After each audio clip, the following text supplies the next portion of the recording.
The board met in closed session. No action was taken. So this is the part of the meeting where I've typically been reading a statement about complying with public health orders. I'll dispense with that at the moment. That is the stance of the district. That is our policy. So I would ask those of you who are attending our meeting to wear a mask. However, knowing that we will be going to a mask optional, mask strongly recommended, I guess, stance roughly 24 hours from now, and with an understanding that this is not precedent setting, nothing changes at school tomorrow, we'll allow a little bit of latitude here tonight so that we can have this meeting out here, which is where we have always wanted to hold our meeting, but we've been sort of pressed to do otherwise. So we will proceed. So I will call to order the regular meeting of the Sierra Sands Board of Education. We will start with the pledge led by Ms. Osterman. Ready? Begin. I pledge allegiance to the flag of the United States of America and to the republic for which it stands, one nation, under God, indivisible, with liberty and justice for all.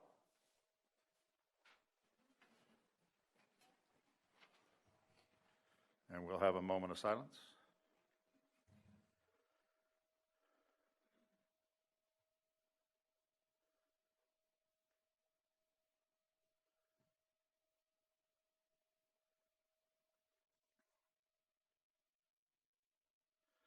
Thank you. We'll move to item 1, adoption of the agenda. Any changes? Mr. Rockwell, several changes to note. We'd like to hear some special concurrent items. So we'll hear special concurrent items 2.1 and 2.2 after regular item 8.4. We'll hear special concurrent item 3.1 after regular item 6.10.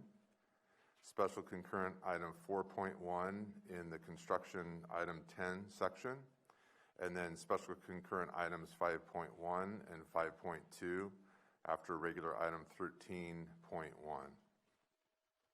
So noted. Item 2 is approval of minutes of the regular and special meetings of February 17th, 2022. Any changes to those? Seeing none, those will stand. We have no programs and presentations nor public hearing.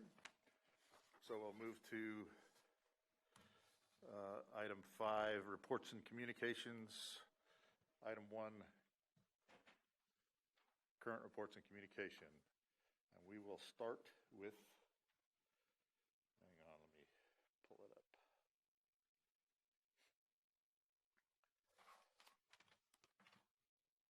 Our student members report.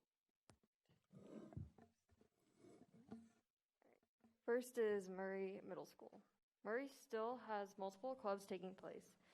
On Tuesdays, the art club meets. On Wednesdays, the Dungeons and Dragons Club, Math Club, and Inclusion Clubs have been meeting. On Thursdays, the Magic/Yu-Gi-Oh! Club has also been meeting. Basketball is quickly coming to an end. On the 24th, Murray played against Monroe. 7th grade girls and boys, as well as 8th grade boys, won. 8th grade girls lost that night. On the 3rd, Murray played against Boron, and all Murray teams won that night. We have an upcoming game on Saturday, March 12th, starting at 8 a.m. at Burroughs High School to play against Monroe also. On Friday, March 4th, Burroughs Orchestra, band, and choir students came over and performed during second period for our band and orchestra students. It was a fun treat to end a very hectic week. This past week, our students performed at the Music in Our School/Music Festival, along with the Sierra Sands Music Festival, featuring both Murray and Monroe Concert Orchestra. Murray also celebrated Dr. Seuss Day. ASB had planned a Spirit Day, Dr. Seuss Day.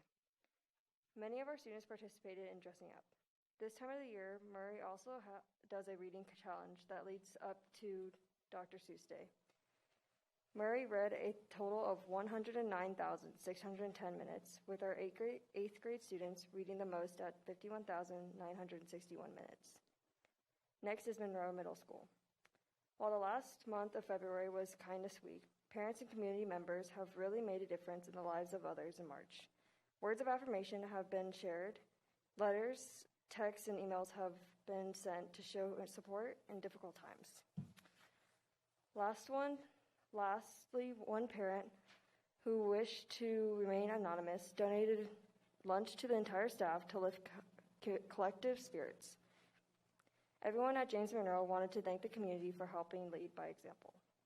Advisories rotated this week for the next set of interventions and enrichments for another 5-week activity rotation. While in the world of music, the entire 8th grade class got to watch Burroughs High School students in a guest performance in our cafeteria. For those interested in choir, auditions are coming up with our very own Miss Peterson. It seems like the end of the year is already upon us, with music tours, elective selection, and these exciting transition opportunities. Long-distance runners are given some time to prepare for Junior Olympics with our amazing joint team cross-country coaches. These amazing individuals continue to go above and beyond to help our students excel in athletic opportunities.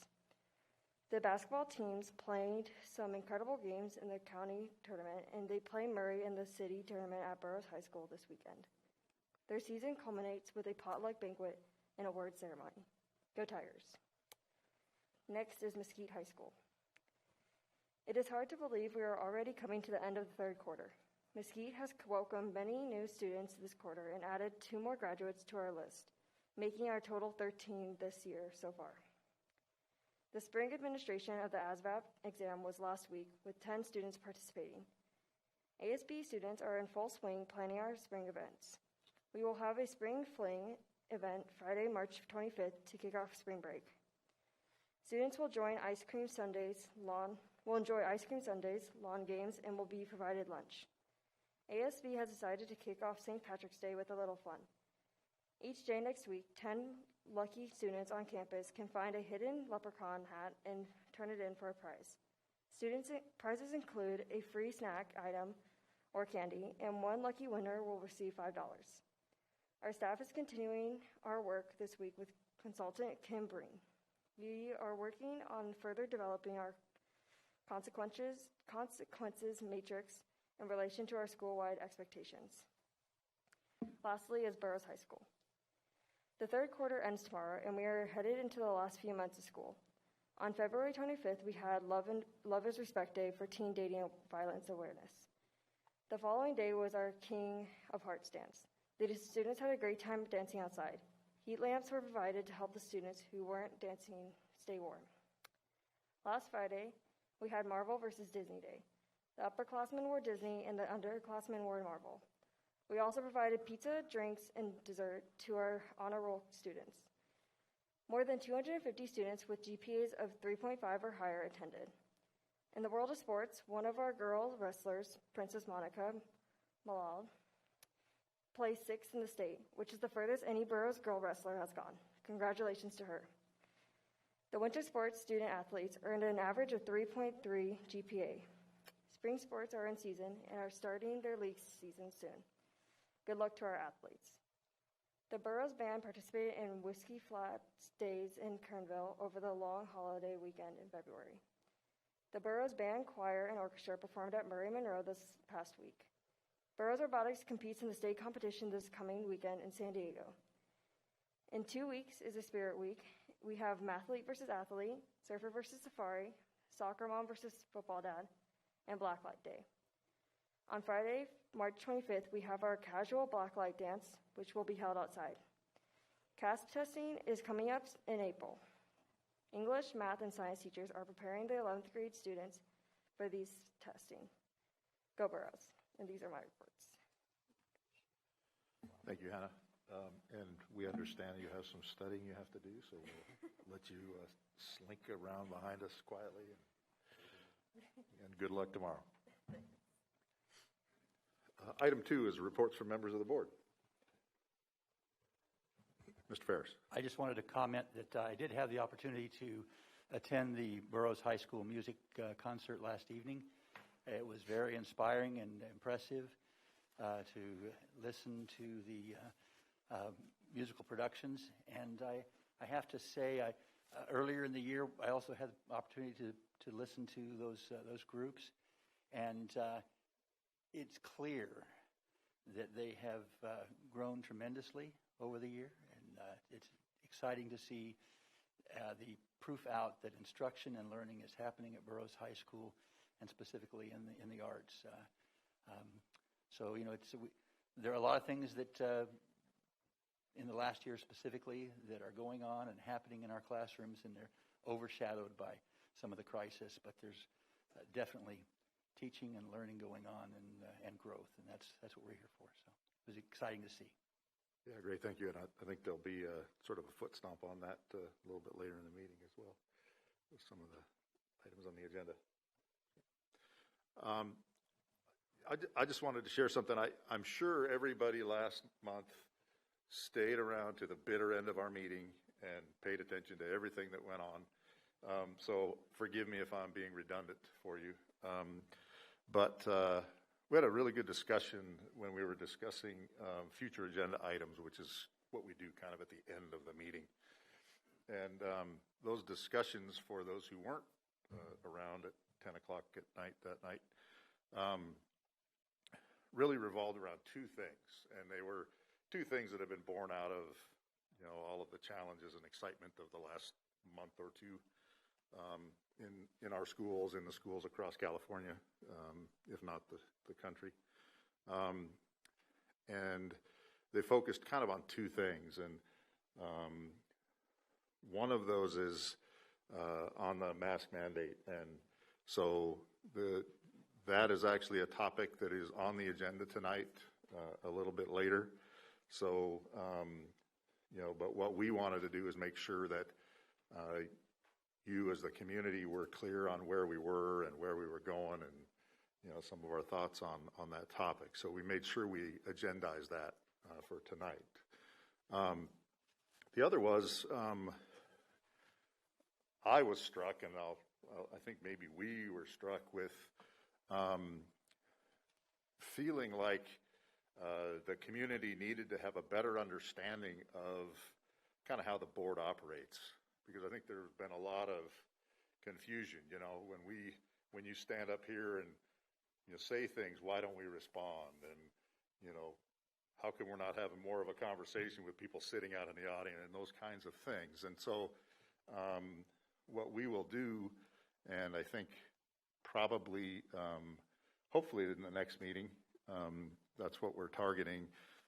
Our intention is to have a brief presentation on kind of how that all works. So everybody knows, because we don't want anybody offended because we don't respond to your questions real time, but there are, actual laws and rules about how we operate board meetings, and we want to make sure you understand what those are. So when I'll read the statement ahead of the public comment section. Usually people probably tune out when I start droning on around all that legalese, but I would ask you to listen tonight because it says some things that are very important about that interaction with the board. It talks about the fact that we cannot do anything on any items that are not on the agenda. So if you are there in that section of the meeting, you are there to talk to us about things not on the agenda. So all we can do with those items is to talk with staff and refer those issues to staff that we think need to be addressed, and then they go away and they address those. So you'll be really disappointed if you think a whole lot of excitement is going to occur around things that you bring up in the public comment section. So at any rate, we're going to be a little more detailed and a little, in a little presentation next month to make sure that everybody that is coming that cares enough to interact with the board has a better understanding of what's going on there. So I'm looking forward to that. That's all I've got. Let's see. Next would be Superintendent's report. Okay, thanks, Mr. Dr. Rockwell. Roscoe. All right, thank you. Good to see you, and good to see everyone in the crowd. Good evening, everyone. Several items to share with the board here tonight and the community. Month 6 for our attendance report, we have an enrollment of 5,042 students. Last year this time was 4,855, so we're up 187 students this time over last year. Actually added a lot of students in the last month or so. As Hannah had mentioned, Wednesday, March 2 was National Read Across America Day, Dr. Seuss Day, and I was really honored to be invited to Mrs. Ald's second grade class at Fowler Elementary to read a book, and I did that. Actually, it was The Cat in the Hat, which is a little bit longer than I remember it being, and I actually really enjoyed reading it, and I was so caught up in the event, and I had the tall hat on, and things have been a little stressful lately, so I was very literal, and a little student raises his hand and says, "Hey, is it your birthday today?" I said, "No, my birthday's in December." And Mrs. Auld looked at me and she goes, "It's your birthday today, Dr. Seuss." So I said, "Oh, yeah, of course, it's my birthday today." And then right there he goes, "Happy birthday to you." And he sings the whole song to me, and he had set me up in the most benevolent way. But I felt so disappointed in myself that I just didn't say, "Well, of course it's my birthday today. That's why I'm here reading to you." So anyways, that was the highlight of my week last week. I wanted to announce to the public that the board met in a public meeting on Monday, March 7th, the Monday of this week, and a resolution was adopted. The title of the resolution is number 23-2122, ordering a school bond election, establishing specifications of the election order, and requesting consolidation with other elections occurring on June 7, 2022. And so I wanted to announce that what that means is there will be a general obligation bond measure that will be on the June 7 docket there. And I was grateful to see that at least 3 members of our Building Schools for Tomorrow committee were present at the meeting. They asked some questions, made some statements for the good of the public order. And so I just wanted to make that announcement so everybody's aware of that. As I always do, I probably won't be giving this update, I'm imagining, in the near future, possibly as soon as next month. I have been giving COVID updates, and so I have one last update, which basically sounds almost exactly like the numbers were last month.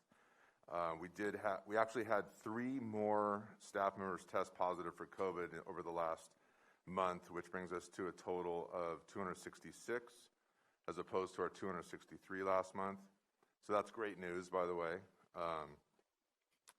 And then students that have been or are on quarantine study contracts, there were only 5 more since last month. That brings us a total of 2,150 this year as opposed to 2,145. And because we went to group tracing a month or 2 ago, we don't have any more contact tracing numbers. So great news. COVID essentially is gone, and so I don't anticipate that we'd have any more COVID discussions or updates in the coming months. Our independent study update, we've had 1,322 short-term study contracts this year, and long-term independent study is up. We're up at 181 students. We were hovering around 120, 125, 130 for much of the school year, but that has gone up a little bit the last couple months. So we'll monitor that and see what that means, but 181 students. I wanted to mention that we held our, it used to be monthly, but now it's about every 6 to 8 weeks. We held our Superintendent's Council meeting this morning. Kim Washburn is our parent chairperson. She did a great job of moderating the meeting. It was a great exchange of information, like always. And we're really looking forward to the last meeting on April 28th. It'll be held at Indian Elementary School. It'll be in person. We'll have food and things that we always do. And so it's really nice to be experiencing things, pretty normal, and be planning things. So that's really nice. I've mentioned the last couple months that we lifted up this Future Leaders Network to really focus on the best practice of growing from within and cultivating new leaders for the future.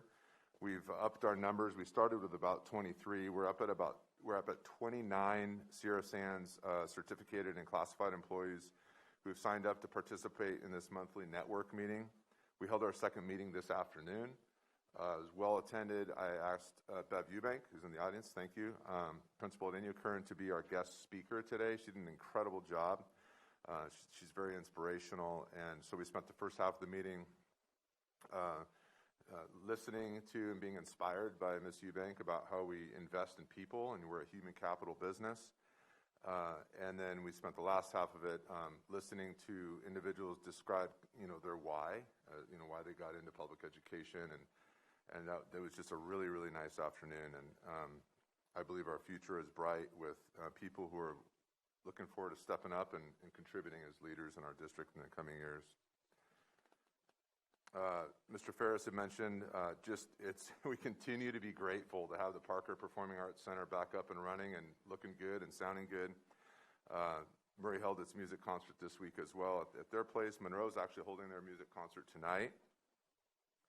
And, Burroughs High School had its choir and orchestra and band, and all events have been well attended and greatly enjoyed. And I just really want to kind of herald that's just great on so many levels. Ordinarily, I would give a little update, about the update on the state mandate for the masks, but we'll go ahead and wait until that agenda item comes. I have some comments to give there, and I'm sure there will be comments in the crowd, and we'll welcome those. And then just the last thing that I would say is we haven't gotten there yet, but when we get to items 8.1 and 8.2 in personnel, there are just some incredible people who we will be asking the board to accept as retirements. Very many excellent friends of mine, and it's just really, it's always hard to see people you've worked with and have been friends with for many years. That's always the case. It seems to become even more difficult when you see it's becoming harder, to recruit and retain public servants in the education field and law enforcement, and so I just wanted to highlight that we have awesome people in Sierra Sands, and they work really hard to be in place of the parent during the school day and just do the best that we can to help raise children to be good, contributing citizens. And so when we see some of those folks on the retirement list, I just have a lot of respect for them and a lot of regard, and we appreciate them. So with that, I'll turn it back over to you, Mr. Rockwell. Okay, great. Thanks, Dr. Asa. Appreciate it. Item 4, report to the Board of Trustees by the Desert Area Teachers Association.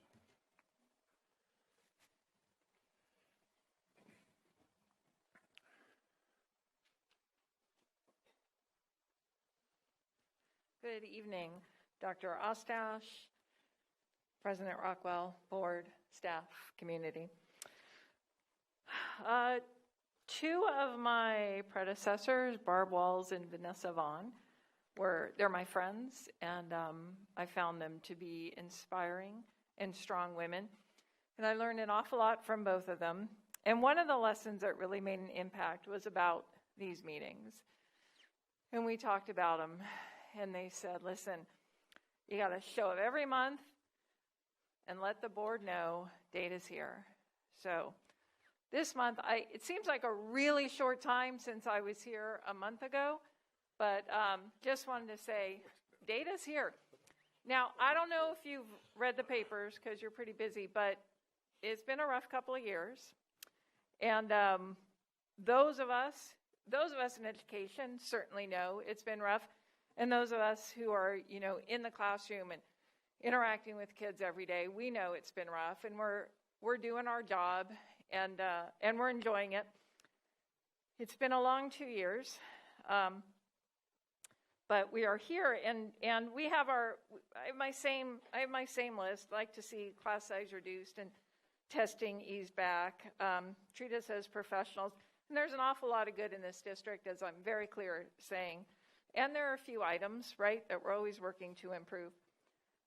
So I just wanted to say that while you may not always see a lot of data sitting here in the audience, it is a Thursday night. It has been a very long day. I want you to know that we are here. We do listen. And I'm happy to be here and show up. So that's all. Hello from Data. Thank you, Ms. Poole. Item 5.5, report to the Board of Trustees by the California School Employees Association.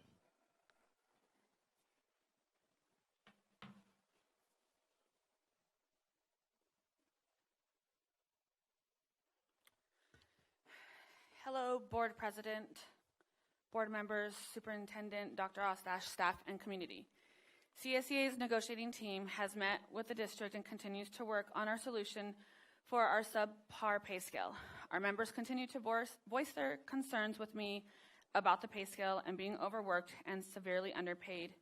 At our monthly meeting held this past Tuesday, one of our members stated that we want a livable wage, not a minimum wage.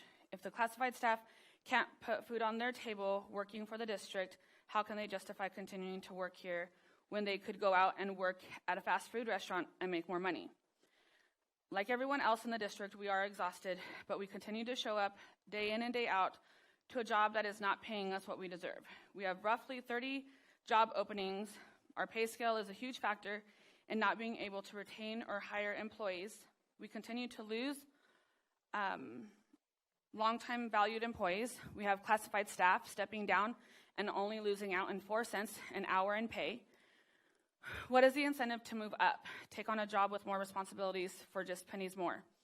We have employees that have been working for the district for 10 years, making only a couple dollars more than a new hire. Not seeing a pay raise on our pay scale since 2019, except for the mandatory minimum wage increases, has really hurt the classified pay scale.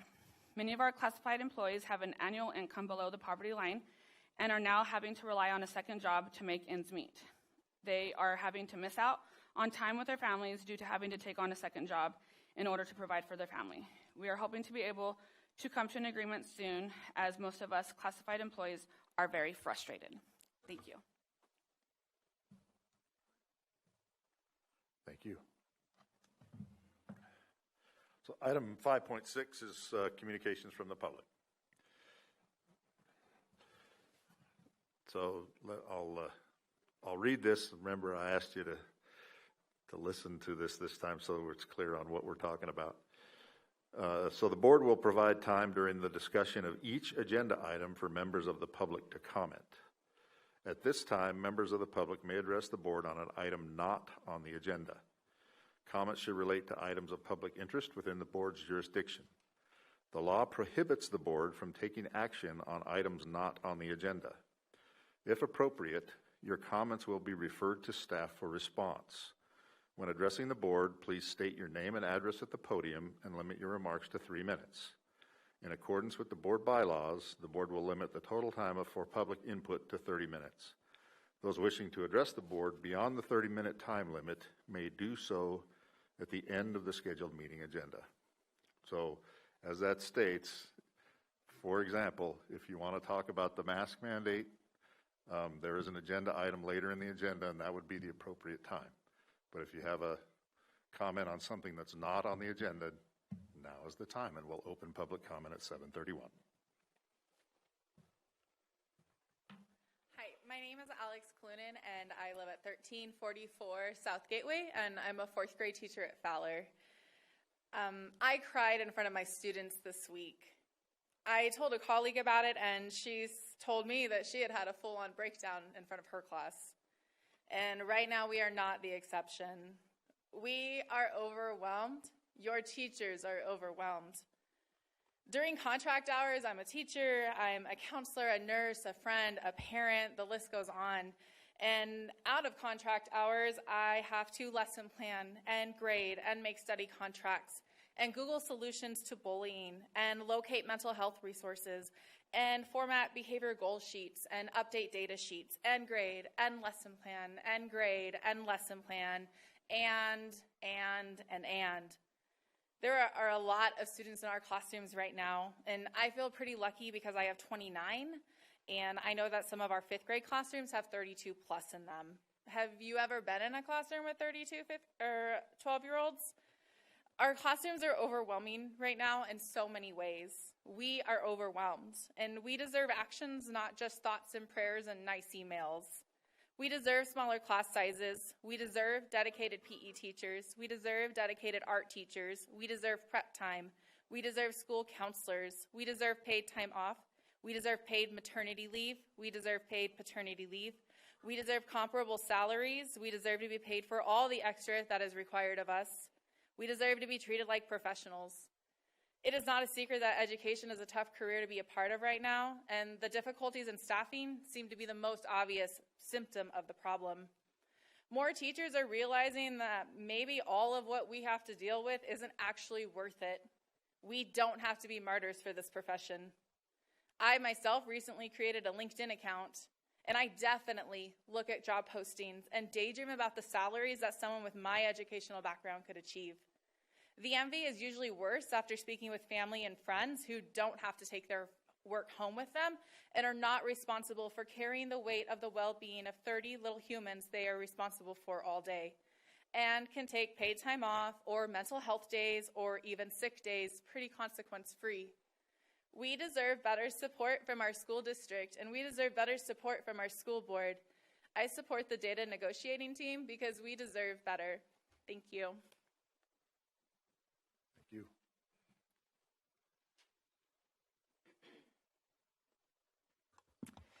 Nadine Steichen, 843 West Howell Avenue.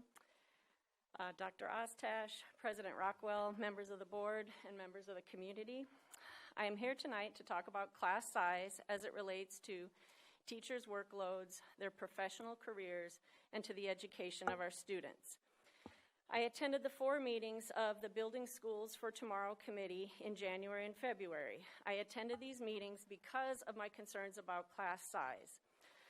I was worried that the district might move ahead on funding new facilities in a way that would create structural barriers to doing the right thing, providing teachers and students with reasonable class sizes.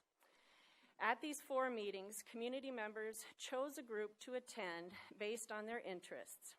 Each group met separately after an opening informational session and then reported back to the larger group with their findings, questions, and concerns at the end of the evening.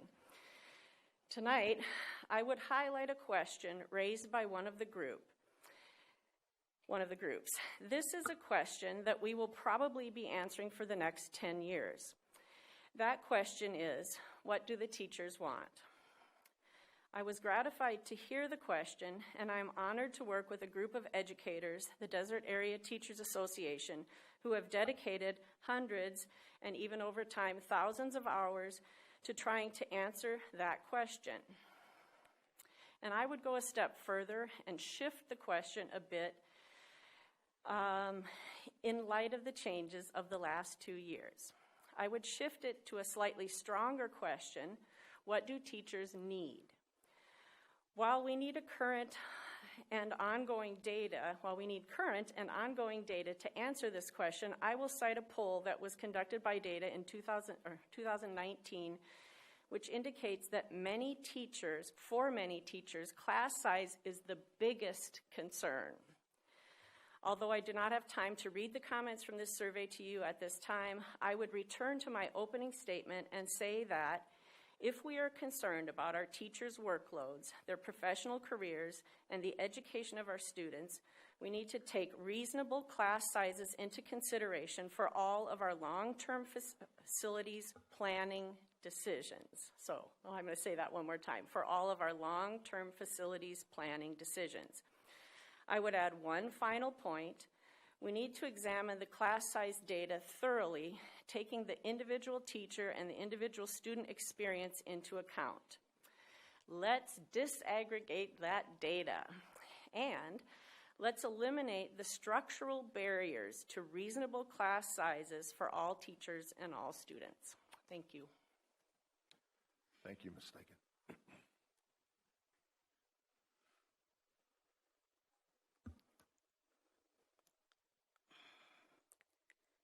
find, but I've been working on these comments for several weeks. My name is Kiana Williams. I reside at 618 North Sunland Drive. Good evening, members of the school board, Dr. Ostash, and community. I am here. Last month, my daughter, she spoke in the room about her experience these last couple of years and some of her feelings. Immediately that Tuesday, she began her mask protest. I'm here this evening to share kind of my unique experience, not only as a parent and seeing my middle schooler in high school participate in this protest, but also as an educator in this district. My children have been participating these past recent weeks, and I personally stood with them alongside with many of my Sierra Sands colleagues on the corner holding signs of protest. I wanted to publicly share some of the things that my children have been told by their teachers. This isn't going to be popular. These are the very teachers who are supposed to give the utmost care to our most vulnerable youth in this valley. On the first day of my son's protest, a high school English teacher told him that he was, quote, ruining his education. Excuse me, but by choosing to stand up and respectfully decline to wear something that does nothing to prevent the spread of COVID, and yes, real science, which has been proven most recently, has proven that they are ineffective, which my son himself researched online. I say to my son, go ahead and ruin away. My daughter at Murray has been called selfish by staff members. She's been stopped at the door because she is now on a list. Additionally, some other teachers at Murray and Burroughs have been giving extra credit to those students who were staying in class and being compliant. Some were only assigning paper assignments and not posting the work on Canvas so they could not do their work. This was all done just so that those protesting could not complete their work, I believe, and it worked. Because by the second day, my high school son returned to his class because he did not want his grades to tank, because he's looking to achieve an academic and athletic scholarship. Can I just say that these underhanded course of actions of my colleagues in this district is absolutely disgusting. I was appalled at hearing these things, and you should be as well. The union president has been speaking about the apathy of students for the past several months, and I have witnessed this myself firsthand working with youth. I wonder that maybe if some of my colleagues took an interest into their students' needs, that there may have been a different outcome. After all is said and done on Monday, we return to class. We're back to normal. There's nothing to be hide, and I worry what faces will my children be met with behind those masks now, that they were on this list. I understand that some have reasons for wanting and needing to stay healthy, and they believe that that mask will protect them, but that is what mask choice has always been about, medical freedom. You can choose for you and your family how to best protect those you love. And for me and my family, we have been left without a choice for far too long. I know the impact that these 2 years have had on my children. So I'm looking forward to Monday, and I'll breathe a nice big breath, fresh air, and sigh of relief. Thank you. Thank you.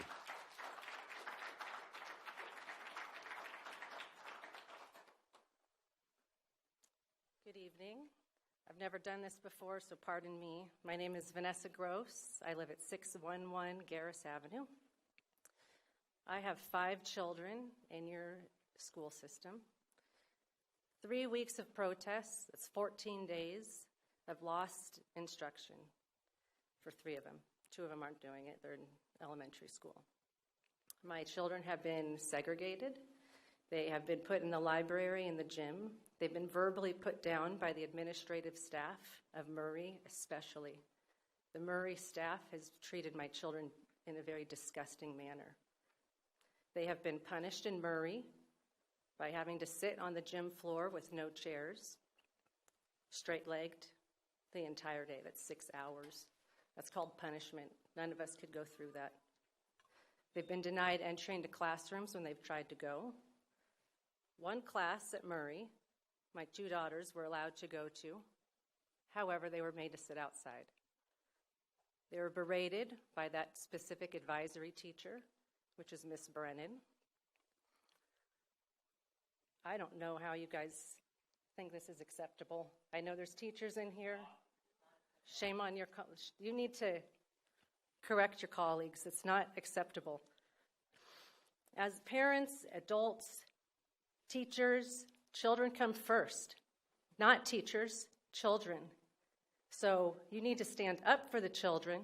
You need to push the children up instead of just berating them and pushing them down, saying derogatory things to them. It is unacceptable. So I wanted to come up and let you know what's going on because it needs to change. This past 3 weeks has been very hard for me, for my children. Their grades already sucked because there's been more focus on the mask than on the actual teaching, and now they're just totally in the tank. They don't even know half their assignments. They've had no instruction for 3 weeks. They're self-taught, mom-taught. So congratulations, it's a big frickin' mess. Thank you.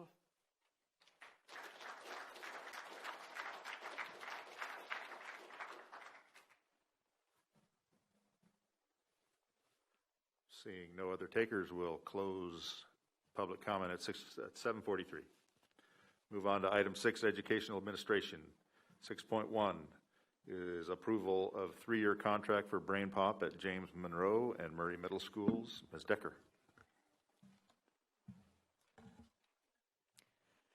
Good evening, President Rockwell, members of the board, Superintendent Dr. Ostash, staff, and community. The DODEA STEAM grant is currently in its final year of implementation at James Monroe and Murray Middle Schools. The goals of the program are to improve college and career readiness for military-connected students in math and science instruction, emphasizing project-based learning and interdisciplinary instruction. Brain Pop is an online educational solution that makes rigorous learning experiences accessible and engaging for all students. The group of educational websites with over 1,000 short animated movies for students in grades K through 12, together with quizzes and related materials covering the subjects of science, social studies, English, math, engineering and technology, health, arts, and music, engages students' curiosity. The videos and other materials are aligned to state educational standards. The middle school math and science teachers used Brain Pop during distance learning and would like to continue using this platform to introduce new lessons or topics, for illustrating complex subject matter, or to review before a test. The online platform allows teachers to provide engaging activities for students in math and science. The math and science teachers find value in using the platform to raise academic achievement and strengthen students' critical, computational, and creative thinking skills. The 3-year agreement is $12,933 and will be funded out of DODEA STEAM grant funds. It is recommended that the Board of Education authorize James Monroe and Murray Middle Schools to enter into a 3-year contract with Brain Pop. Move the recommended action. Got a motion and a second. Any questions or comments from the board? I should have notified everybody earlier, but I believe Mr. Johnson is on the line. Are you with us, Tim?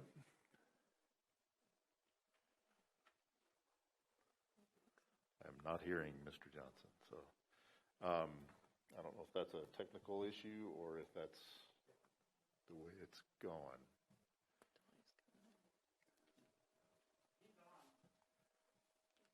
He's on. Mr. Johnson, can you speak with us so we know you're out there? All right. Any questions or comments from the public on this topic? Hearing none, I will. Oh, we have a question about this one.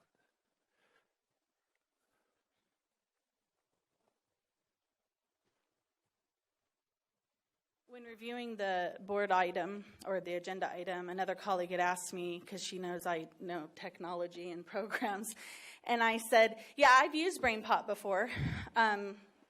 You can find them for free on YouTube. So I'm just wondering how much this costs and what more is given with a subscription rather than what you can find these videos for free on YouTube.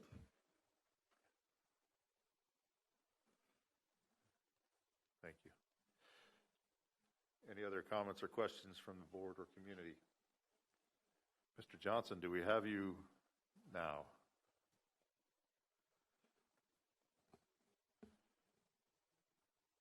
All right, maybe when we get through we'll do a roll call vote just to make sure we're covered. We have a motion and a second. But before you call for the vote, Mr. President, do we have an answer to the question about what is additional to the subscription other than what someone would just search out and find on YouTube? I couldn't tell you because I'm not the one that uses the program. I don't know if we have any Murray or Monroe teachers here that have used it, but I'm just the coordinator of the funding. Okay. I can look into it and find out. Okay. Thank you. Mm-hmm. All right. Can we emphasize then where this funding is? Yes, this is for our final year of the DODEA STEAM grant. And I believe you asked about the cost. I stated it was $12,933 for 3 years.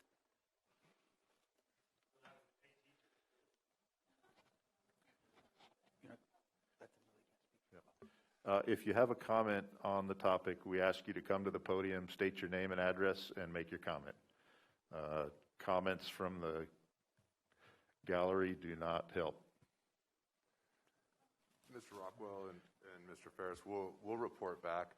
I am familiar that there are a lot of resources that are available open source, but a lot of the embedded projects and interactivity and assessments and support materials and full functionality, so to speak, a lot of times that's the difference between something that's free versus something you subscribe to.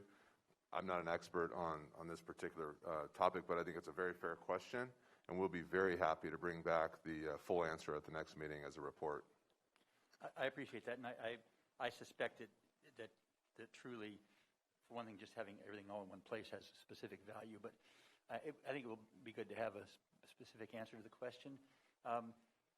And I also think, as Dr. Halk has pointed out, it's clear to understand that these dollars are provided specifically by a grant for this specific type of project and funding and would not be available for other kinds of expenditures. So, I presume also that this is something we've been using for a while. This isn't new, correct? This is year 3. This is year 3 of the funding, but also the Brain Pop itself. Correct.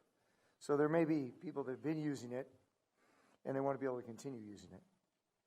Yeah, as I stated in my board header, they started using it during distance learning for student engagement because we were trying to bring the kids in since we were on the computer. And they would like to continue because they saw the value. Thank you.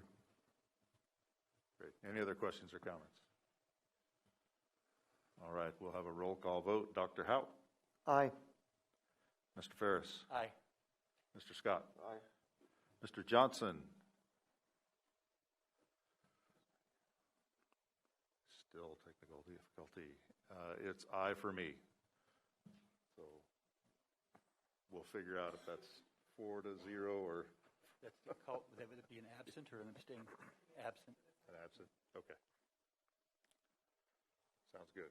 Hopefully we can get this technical issue worked out. All right, we'll go to item 6.2, approval of A through G completion improvement grant, AGCIG plan. Dr. Savko. Good evening, President Rockwell, members of the board, Superintendent Dr. Ostash, staff, and community. On July 12, 2021, Assembly Bill 130, Education Finance, Education Omnibus Budget Trailer Bill was approved. AB 130 provides $557 million in one-time funding to support the A through G Completion Improvement Grant, A through G CIG program, which includes funding to improve A through G completion rates through staff development, pupil supports, additional access, high school learning loss, credit recovery, and covering advanced placement or AP fees for students. The A through G CIG program is comprised of 3 types of grants. Access grant for local educational agencies that had less than a 67% A through G completion rate in 2021. A success grant for LEAs that had a rate of 67% or higher A through G completion rate in 2020-21. And A through G learning loss mitigation grant for students who received a grade of D or F or fail an A through G approved course. Sierra Sands Unified School District qualifies for the Access and A through G learning loss mitigation grants. The district's 2021 A through G completion rate was 23.5%. The anticipated Access grant allocation is $252,584. But wait, we received an email this week stating that the CDE had a small error in calculation, and so our Access grant has increased by approximately $16,606. So our total that we anticipate for the Access grant is now $269,190. Funds are available for expenditure or encumbrance through the 25-26 fiscal year. Per California Education Code 41590C, the eligible uses of Access grant funding include the following. 1, professional development for teachers, administrators, or counselors to improve A through G completion rate, including advanced placement specific training. 2, developing comprehensive advising plans or other student supports, such as tutoring and course taking and college counseling services. 3, expanding access to A through G coursework, including course development and review, and incorporating courses into local graduation requirements. And 4, student test fees, including AP or IB test fees for unduplicated pupils. The anticipated learning loss mitigation grant allocation is $100,918. Funds are available for expenditure or encumbrance through the 25-26 fiscal year. A through G learning loss mitigation grants shall be used to allow pupils who receive a grade of D, F, or fail in an A through G approved course in the spring semester of 2020 or 2020-21 school year to retake those A through G courses. The method of offering pupils the opportunity to retake courses shall be determined by the LEA. If sufficient funds are available after implementing course retake opportunities, the LEA may also use grant funds to offer credit recovery opportunities to all students to ensure pupils are able to graduate high school on time. The local plan for the A through G CIG must be heard in a public meeting of the governing board of a school district before its adoption in a subsequent public meeting on or before April 1st, 2022. The law requires each plan to contain 4 elements: how the funds received under this section will increase or improve services for unduplicated pupils to improve A through G eligibility. 2, the number of pupils identified for opportunities to retake courses. 3, how the plan and described services supplement and do not supplant services in the local control and accountability plan and AB 86 learning recovery plan. And 4, a description of the extent to which all pupils within the LEA, particularly unduplicated pupils, will have access to A through G courses approved by the University of California. At the time of the submission of the board item for the March 10th, 2022 regular board meeting this evening, the A through G CIG plan template was not yet released by the California Department of Education. The draft A through G CIG plan was presented to the board at the February 17, 2022 regular board meeting. The district's A through G CIG plan is based on the 4 required elements pending the official template as follows. 1, the funds received will increase or improve services for unduplicated pupils to improve A through G eligibility, including, but not limited to, A, providing tutoring support, B, expanding access to A through G coursework, including course development and review, and incorporating courses into local graduation requirements, C, developing comprehensive advising plans. D, engaging in professional development of staff to meet the needs of students, and covering test fees, including AP or IB test fees for unduplicated pupils. 2, the number of pupils identified for opportunities to retake courses will be determined through a D through F rate analysis. 3, the plan and described services supplement LCAP and AB 86 Learning Recovery Plan by expanding credit recovery and academic student supports.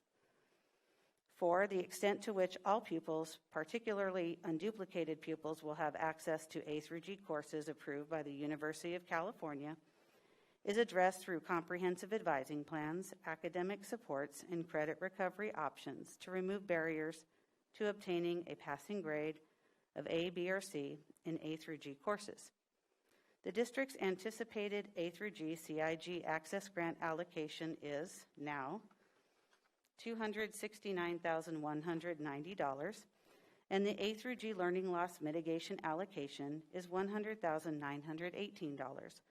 All funds are available for expenditure or encumbrance through the 25-26 fiscal year and must comply with allowable uses. It is recommended that the A through G CIG plan be approved. Move the recommended action. Second. We have a motion and a second. Any questions or comments from the board?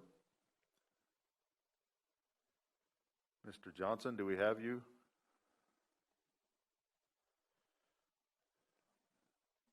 Okay. Any questions or comments from the public on this? Seeing none, we'll do a roll call vote. Dr. Haupt? Aye. Mr. Ferris? Aye. Mr. Scott? Aye. Mr. Johnson? And it's an aye for me. So 4 and 1 absent. That takes us to 6.3, approval of Symphonic Orchestra course at Burroughs High School. Thank you. I also just wanted to share with the community and staff that we have a lot of grants kind of rolling in, and if anybody has questions about those, they can absolutely contact our curriculum and instruction or state and federal programs offices, and we'll be happy to answer any questions or provide documents, because I know it can seem like a lot, and certainly reading two pages of text is a lot, so thank you. All right, on to new courses. This is exciting. To extend visual and performing arts opportunities at the high school level, a symphonic orchestra course has been developed. Symphonic Orchestra is an advanced level performing ensemble for strings. The course will focus on performing as string orchestra and occasionally as a full symphonic orchestra with winds, brass, and percussion. Students will perform a repertoire that represents a variety of genres, styles, and cultures.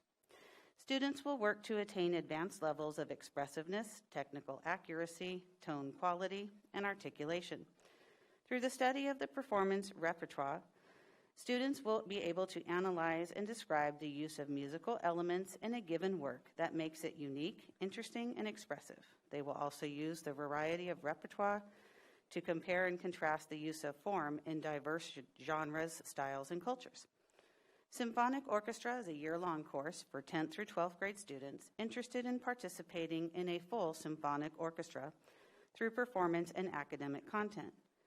The Symphonic Orchestra course meets the A through G college entrance requirements as F, visual and performing arts. The A through G college entrance requirements are a sequence of high school courses that students must complete with a grade of C or better to be minimally eligible for admission to the University of California and Cal State University. They represent the basic level of academic preparation that high school students should achieve to undertake university work. In February 2022, the course outline was submitted to and approved by the University of California Doorways. The course outline is included in the board packet for review. The addition of Symphonic Orchestra increases the high school's capacity to offer rigorous courses which support college and career readiness. There will be a cost associated with the purchase of instructional materials, and the source will be the general fund. It's recommended that the board approve Symphonic Orchestra as presented. Move the recommended action. Second. Got a motion and a second. Any questions or comments from the board? I just, am I correct in assuming since there is orchestra, choir, and symphonic band already in the course description that this, and I know there's two more coming after it, these are the next level as auditions are required to be in these classes. So we're adding another level for these performers to be able to continue to enrich. That's correct. Okay. It's a progression or a sequence of the courses that offers more rigor, to your point. Thank you. Thank you. So this is what I was referring to earlier about foot stomping, the wonderful things that Mr. Ferris was talking about the concert last night. And so these are great. I'll ask this here, and then, we'll deal with, hopefully the answer will be relatively similar for all the others, and I won't have to do it on every one of these items, but we have kind of a vague statement of there will be a cost, and it'll come from the general fund, and that's sort of it. And obviously general fund dollars are the ones that we hold on to and are very careful with. And so when we say that there's a blank check hanging out there for those dollars, I'm always concerned. Maybe the answer is the same. You can give it to me now, and it'll be the same for all of them coming up over the next several items. But what kind of bill are we signing up for? That's a great question. So the reason why I don't have an estimate for potential instructional materials costs are, in some cases, there likely won't be new instructional materials. I doubt that this course will have a textbook that will be required because it is a progression in an instrument course, right? In other courses, like when we get to our mathematics course, Adoption Algebra 2, the reason why there's no estimated cost there is because the first step in adopting textbooks would be to have a course approved. So that's why we're here this evening, to have the courses approved. Then we follow education code and board policy in terms of a very transparent textbook adoption recommendation. So in ed code and our board policy, what happens is teachers are substantially involved in the evaluation of textbooks and instructional materials. And then we have a recommendation to the board, but in between the recommendation to the board and the work is public review. So that's typically about 30 days. Then when we get to the board recommendation, that's when we bring the detailed information about what was selected, how it was selected in a very transparent manner, so that way we can provide accurate details. Now let me explain further about general fund and textbooks and instructional materials. If you recall, we receive lottery funds, and most of the lottery funds are just allowable for textbooks and instructional materials. So when I try to explain this to public, it's like a gift card, right? So when we get that lottery instructional materials gift card, if you will, we couldn't spend it on a salary or a field trip. It would just be for instructional materials. Okay, great. Thank you. That helps. Any other questions or comments from the board? Any questions or comments from the public? Seeing none, we'll have a roll call vote. Dr. Houck? Aye. Mr. Ferris? Aye. Mr. Scott? Aye. Mr. Johnson? And it's aye for me. So, 4 with 1 absent. Go to item 6.4, approval of stage band course at Burroughs High School. To increase visual and performing arts opportunities at the high school level, a stage band course has been developed. Stage band is a performance-based class in which students with musical experience work up to sets of songs for multiple performance opportunities, school concert, community events, hired gigs, etc. throughout the year. Pieces are arranged based on the instrumentation available in class. The course places a strong emphasis on improvisation, theory, ear training, and improving skill on a variety of instruments. The course also explores the cultural context and development of Latin music, jazz, rock, and other forms of commercial music. Stage band is a year-long course for 9th through 12th grade students. The stage band course meets the A through G college entrance requirements as F, visual and performing arts. And I already kind of articulated what that means through the UC and the Cal State system, so I won't be redundant there. This course as well was submitted to the University of California Doorways. The course outline is in the board packet for review. And the addition of a stage band course increases the high school's capacity to offer a variety of A through G eligible courses. There might be a cost associated with the purchase of instructional materials, and the source will be general fund. It's recommended that the board approve stage band as presented. Move the recommended action. Got a motion and a second. Any questions or comments from the board or community? Then we'll have a roll call vote. Dr. Houck? Aye. Mr. Ferris? Aye. Mr. Scott? Aye. Mr. Johnson? And it's an aye for me. So 4 with 1 absent. Move to item 6.5, approval of Madrigal's course at Burroughs High School. To extend visual and performing arts opportunities at the high school level, a Madrigal's course has been developed. Madrigal's is an advanced level performing ensemble for vocalists. This course includes 3 to 8-part a cappella singing, as well as accompanied works. Attendance is required at all performances. Students will perform a repertoire that represents a variety of genres, styles, and cultures. Students will work to attain advanced levels of expressiveness, technical accuracy, tone quality, and articulation. Through the study of the performance repertoire, students will be able to analyze and describe the use of musical elements in a given work that makes it unique, interesting, and expressive. They will also use a variety of repertoire to compare and contrast the use of form in diverse genres, styles, and cultures.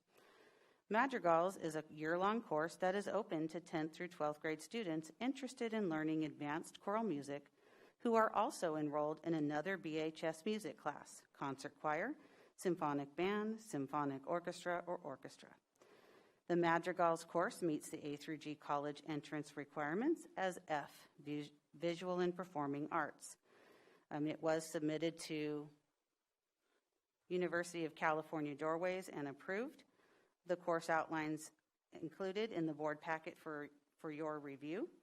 And there may be a cost associated with the purchase of instructional materials, and the source will be the general fund.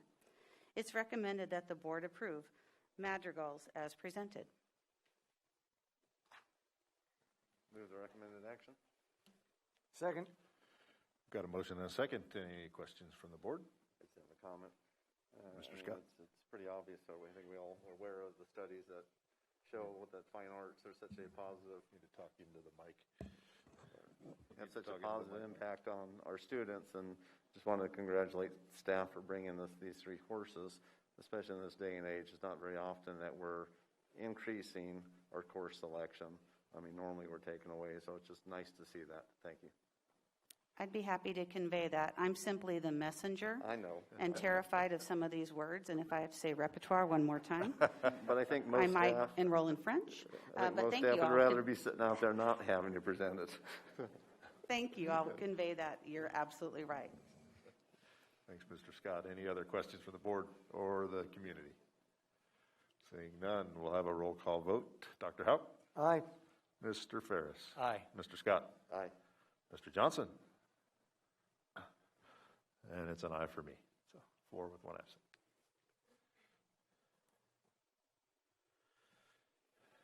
Let's see. We'll go to item 6.6, approval of revisions to Associated Student Body Leadership Course outline. So a little liberty with the background information. I would also like to Acknowledge our Burroughs administration and content area experts because they're constantly seeking ways to take what we've offered and then make that A through G eligible. And so that was the background for this opportunity. So the Associated Student Body Leadership course was previously approved by the board. Revisions were made to the course outline to obtain A through G elective eligibility. The course revision increases opportunities at the high school level to obtain college preparatory electives. Student leadership is a project-based course aimed at increasing students' capabilities. Through the planning and execution of numerous events for the school, students will discover how to best effect change in their communities. Students will read extensively about the nature of leadership and its different styles. Additionally, students will write frequently, write critically, reflectively, persuasively, and speak about the real-world issues from planning of events. ASB Leadership is a year-long course for 9th through 12th grade students. The ASB Leadership course now meets the A through G college entrance requirements as G, College Preparatory Elective, G, Interdisciplinary. This was submitted and approved in the University of California Doorways. The course outline is included in the board packet for your review. And the adaptation of ASB Leadership course increases the high school's capacity to offer a variety of A through G eligible courses which support college and career readiness. There may be a cost associated with the purchase of instructional materials, and that source will be the general fund. It's recommended that the board approve the revised ASB Leadership course outline as presented. Move recommended action. Second. We have a motion and a second. Any questions or comments from the board? I'd like to make a comment. I remember years ago talking with Dr. Ostash and Mr. Ald when we were at Burroughs about how ASB class is just about putting on things, and it would be great if there was more to it, more leadership instruction. So I really want to say thank you. I think that this is a great move. It also potentially could increase the interest from students that might not have done ASB in the past because it wasn't A through G.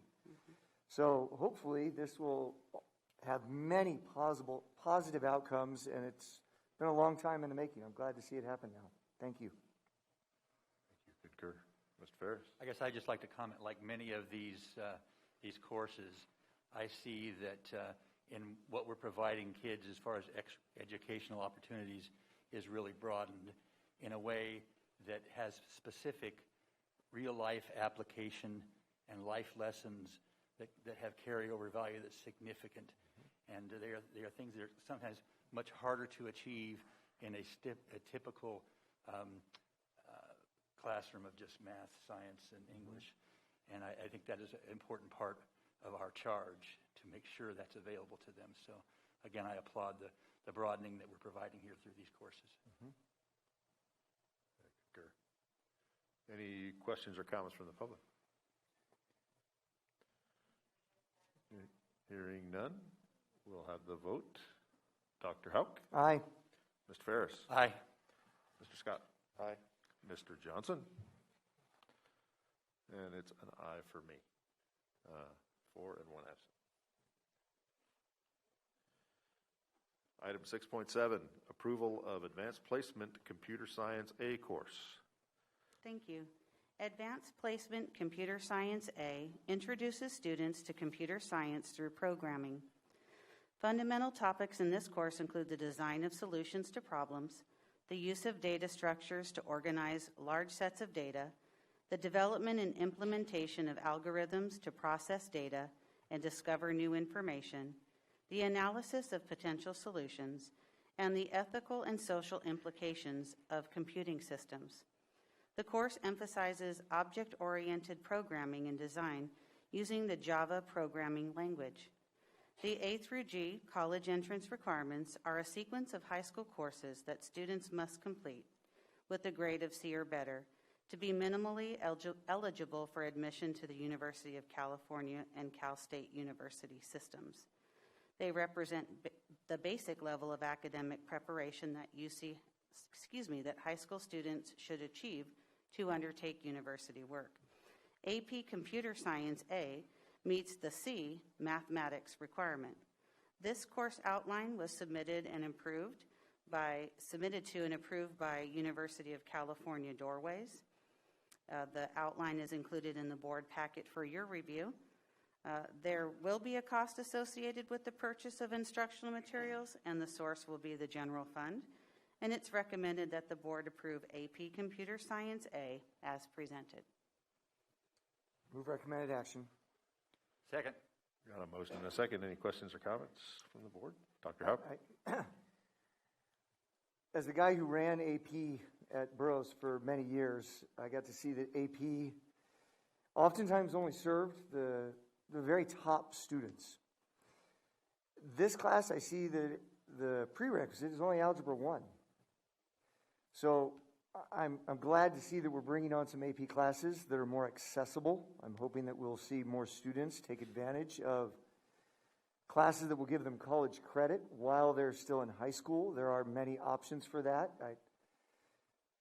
I don't know that it's a secret for those that know me that I'm a big fan of dual enrollment for many reasons, but I'm happy to see that we have an AP class that's more accessible, and I see that it's math, even though it's computer science, which is interesting, but this could be something that's a third year of math for somebody. That's correct. Correct. Yes, so I could see where that's also going with that. So thank you for bringing on an AP that's more accessible and maybe not just for the top 10% of students. Yeah, thank you. Yeah, I'll add to it. We can never find enough computer science folks on the other side of the fence. And, this helps grow our own, which is a proven effective approach to getting great employees working at China Lake. So another great thing for many reasons. So thank you for bringing this forward. Any questions or comments from the public? Seeing none, we'll have a roll call vote. Dr. Houck? Aye. Mr. Ferris? Aye. Mr. Scott? Aye. Mr. Johnson? And it's an aye for me. Go to 6.8, approval of advanced placement Physics 1 course. Thank you. I'm about as comfortable with these terms as the word repertoire. And I would also like to note our former physics teacher, John Cosner's not here on the one night that I'm presenting a physics course. So if anybody feels the need to support or correct my articulation of these terms, I invite it. Advanced Placement Physics 1 is an algebra-based introductory college-level physics course. Students cultivate their understanding of physics through inquiry-based investigations as they explore these topics: kinematics, dynamics, circular motion and gravitation, energy, momentum, simple harmonic motion, torque and rotational motion, electrical charge and electric force, DC circuits, and mechanical waves and sound. The A through G college entrance requirements are a sequence of high school courses that students must complete with a grade of C or better to be minimally eligible for admission to the University of California and Cal State University systems. They represent the basic level of academic preparation that high school students should achieve to undertake university work. AP Physics 1 meets the D, science requirement. This outline was submitted and approved by University of California Doorways. The course outline is included in the board packet for your review. There will be a cost associated with the purchase of instructional materials, and the source will be the general fund. It's recommended that the board approve AP Physics 1 as presented. Recommended approve. Excuse me. Approve recommended action. Second. I have a motion and a second. Any questions or comments on So I have a comment. I did this stuff for many years, and I was a physics teacher. I taught AP Physics. You did a good job. Thank you. Other things that maybe not everybody sees, and I think it's important to highlight with something like this. Again, another AP class. There are 5 potential AP Physics classes that can be offered, 5 AP Physics tests. And there's 3 of them that have pretty high prerequisites. This one, there are no prerequisites. You just have to be in Algebra 2, in order to take it. So again, another AP class that is perhaps more accessible to more of our students. And I wanted to make sure to highlight that aspect and applaud the choice that we've made to try and add some AP classes. And it's nice to see those come through. I am hopeful to see more classes come through, like dual enrollment classes that can provide access to college-level material, especially ones that might not be as expensive for students in the future. But this is one that I wanted to highlight. Another AP class that's more accessible than the ones that I oversaw for many years. So thank you. Any other questions or comments from the board or the public? Seeing none, we'll move to the vote. Dr. Houck? Aye. Mr. Ferris? Aye. Mr. Scott? Aye. Mr. Johnson? And it's an aye for me. Move to item 6.9, approval of financial Algebra 2 course. The purpose of the Financial Algebra 2 course is to extend students' understanding of functions and real numbers, and to increase the tools students have for modeling the real-world scenarios involving business and finance. Students deepen their understanding of the concept of function and apply equation solving and function concepts to many different types of functions encountered in business and financial world. Students explore the relationship between exponential function, such as interest compounding and assets depreciation, and their inverses. Finally, student statistics knowledge is extended to understand the normal distribution in business and finance, and they are challenged to make inferences based on sampling, experiments, and observational studies in market and other business finance-related research. The content of the course will be expounded on below according to mathematical practices and these conceptual categories: modeling, functions, number and quantity, algebra, and statistics and probability. Building on their work with linear, quadratic, and exponential functions, Financial Algebra 2, students extend their repertoire of functions to include polynomial, rational, and radical functions.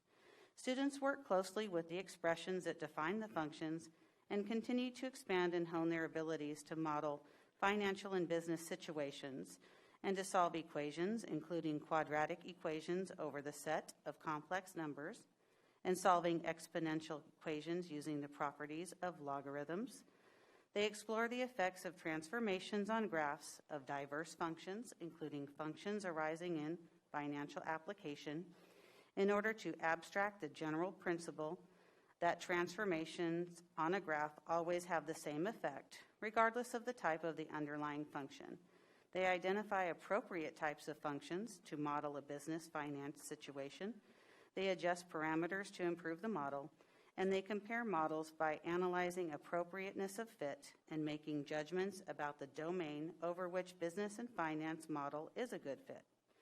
Students see how the visual displays and summary statistics they learned in earlier grades relate to different types of data and to probability distributions.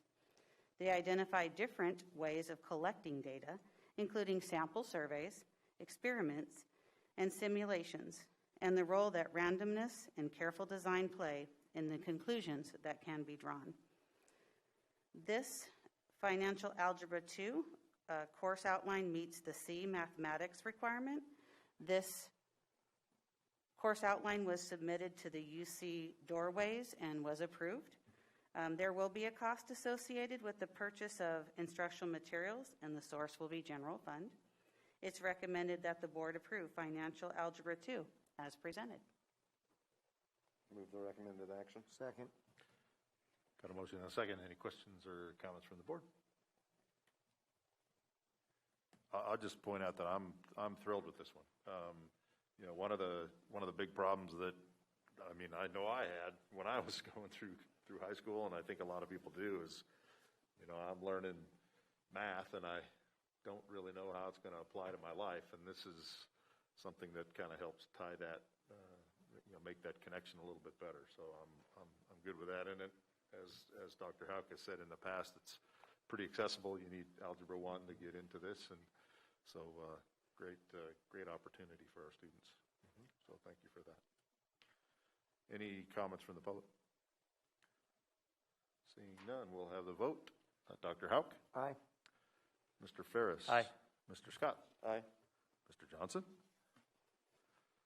It's an aye for me as well. So 4-1. I'll be back after one item. Thank you. You did a fine job. I didn't hear too many mispronunciations, and it all sounded pretty good. Thank you. Item 6.10, contract with Maxim Healthcare, staffing for speech-language pathologists. Mr. Delbick. Good evening, President Rockwell, members of the board, Superintendent Dr. Ostash, staff, members of our community. Background information. According to state and federal laws and regulations, school districts are required to assess students who have been referred for special education services in all areas related to the suspected disability. Assessments must be administered by trained and knowledgeable personnel. A student must be assessed when first referred for a suspected disability, then considered for reassessment at least once every 3 years after qualifying for special education. After the parent or guardian signs the consent for assessment plan, the district has 60 days in which to complete the assessments and hold an IEP meeting to discuss the student's eligibility. If the student qualifies for special education services, the district must provide those services according to the student's IEP. Critical shortages of speech and language teachers and related personnel, including speech and language pathologists, exist in all regions of the country. Excuse me.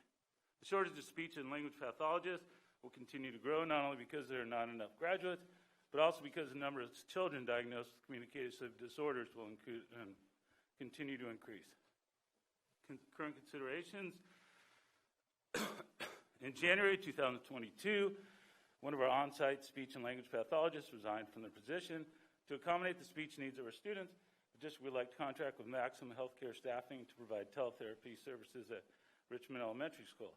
Maxim Healthcare Services provides speech and therapy services using touchscreen computers. The therapy is provided by licensed speech therapists qualified in the state of California.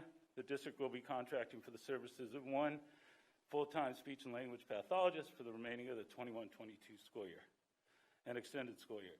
They will also provide pet-story therapy hours for students whose services were disrupted due to lack of available staff. Financial implications, estimated cost of therapy services are $100 an hour, 37.5 hours per week. Services began on February 22nd, 2022, and are scheduled to continue until June 30th, 2022. The total cost for the services for the speech therapist for the 21-22 school years is $71,250, which will be paid through the special education budget. Superintendent's recommendation. It is recommended that the board approve the contract with Maxim Healthcare Staffing for the 21-22 school year.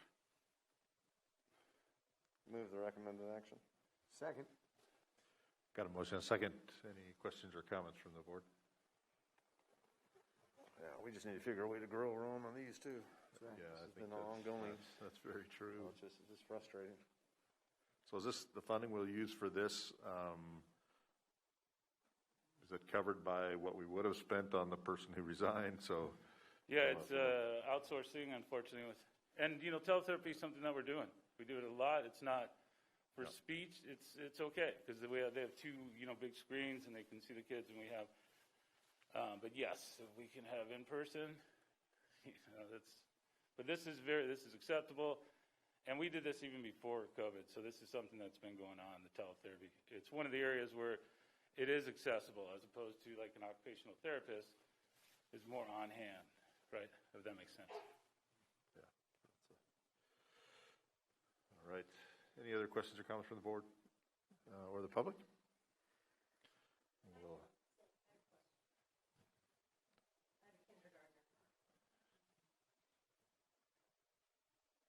So for $70,000, we're going to pay the kids to learn how to speak by watching someone on a computer. Is that correct? It's not watching someone, but yes. Because we can't find someone to take that job. I don't think that's real. I don't. It's, well, okay. I don't. So you have that position out right now? $70,000 for a speech, and you can't get somebody? You know, actually, if I may, Mrs. Gross, it's actually, I'm really glad you're asking the question. Just this morning, the Kern County Superintendent of Schools emailed all superintendents in the county. There's 46 superintendents asking if we, asking for feedback, really, because we have a political activist, or I'm trying to think of a legislative advocate is the term that we have up in Sacramento. And the state of California is looking at granting flexibility to school districts because there's such a severe shortage in special education teachers, speech language pathologists, mental health therapists, counselors, you name it. And so there are some long-standing rules that the legislature is considering relaxing. For example, allowing so that currently there is a restriction that disallows retired teachers and others to come back and work. You have to wait a certain amount of time, a minimum of 6 months. You can't make more than a certain amount of money. And there's consideration by the legislature to actually change that rule, at least temporarily, because of the severe shortage throughout the entire state. Without fail, every superintendent in the county of Kern, and this is across the state and across the nation, supports legislation that would relax some of those rules because there are severe shortages. Bakersfield City School District, one of the largest elementary school districts in the entire state of California, have multiple openings that they can't fill with speech and language. I need a speech and language pathologist.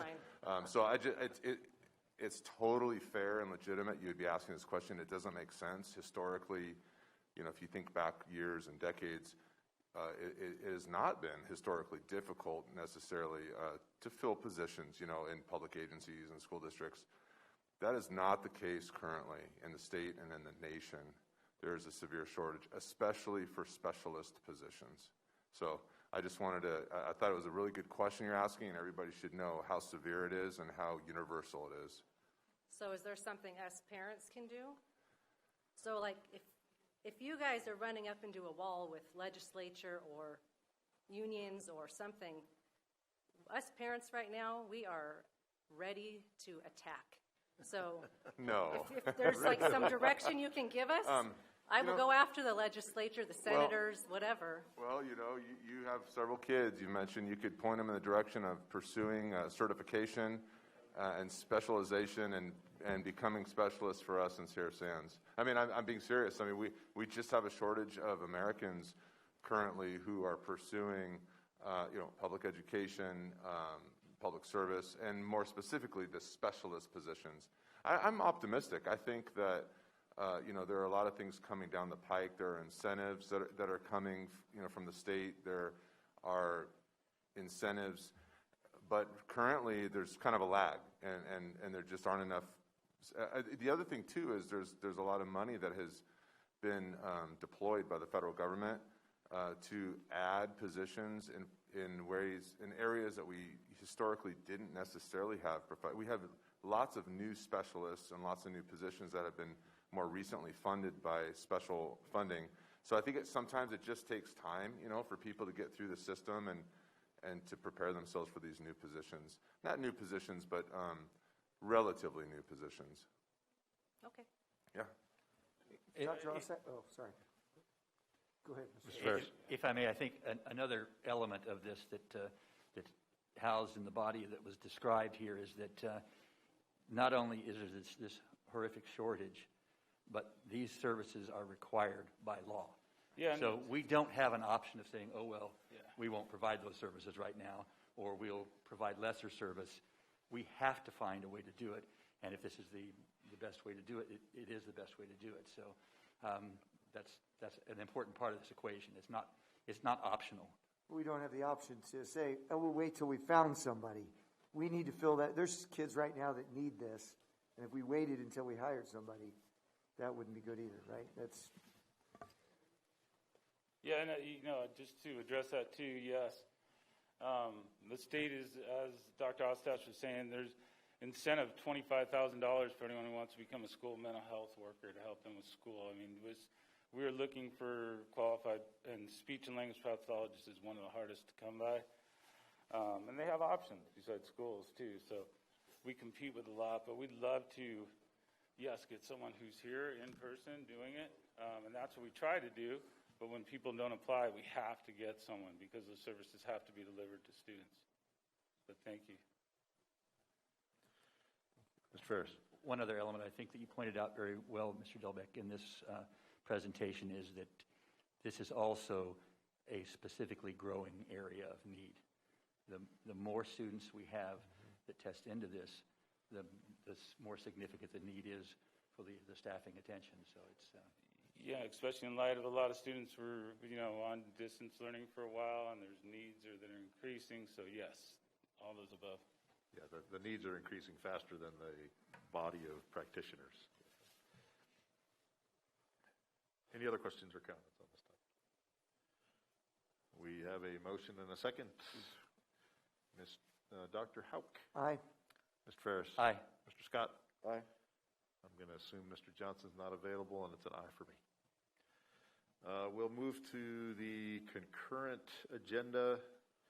Item 3.1, approval to contract with Maxim Healthcare Staffing for Psychologists.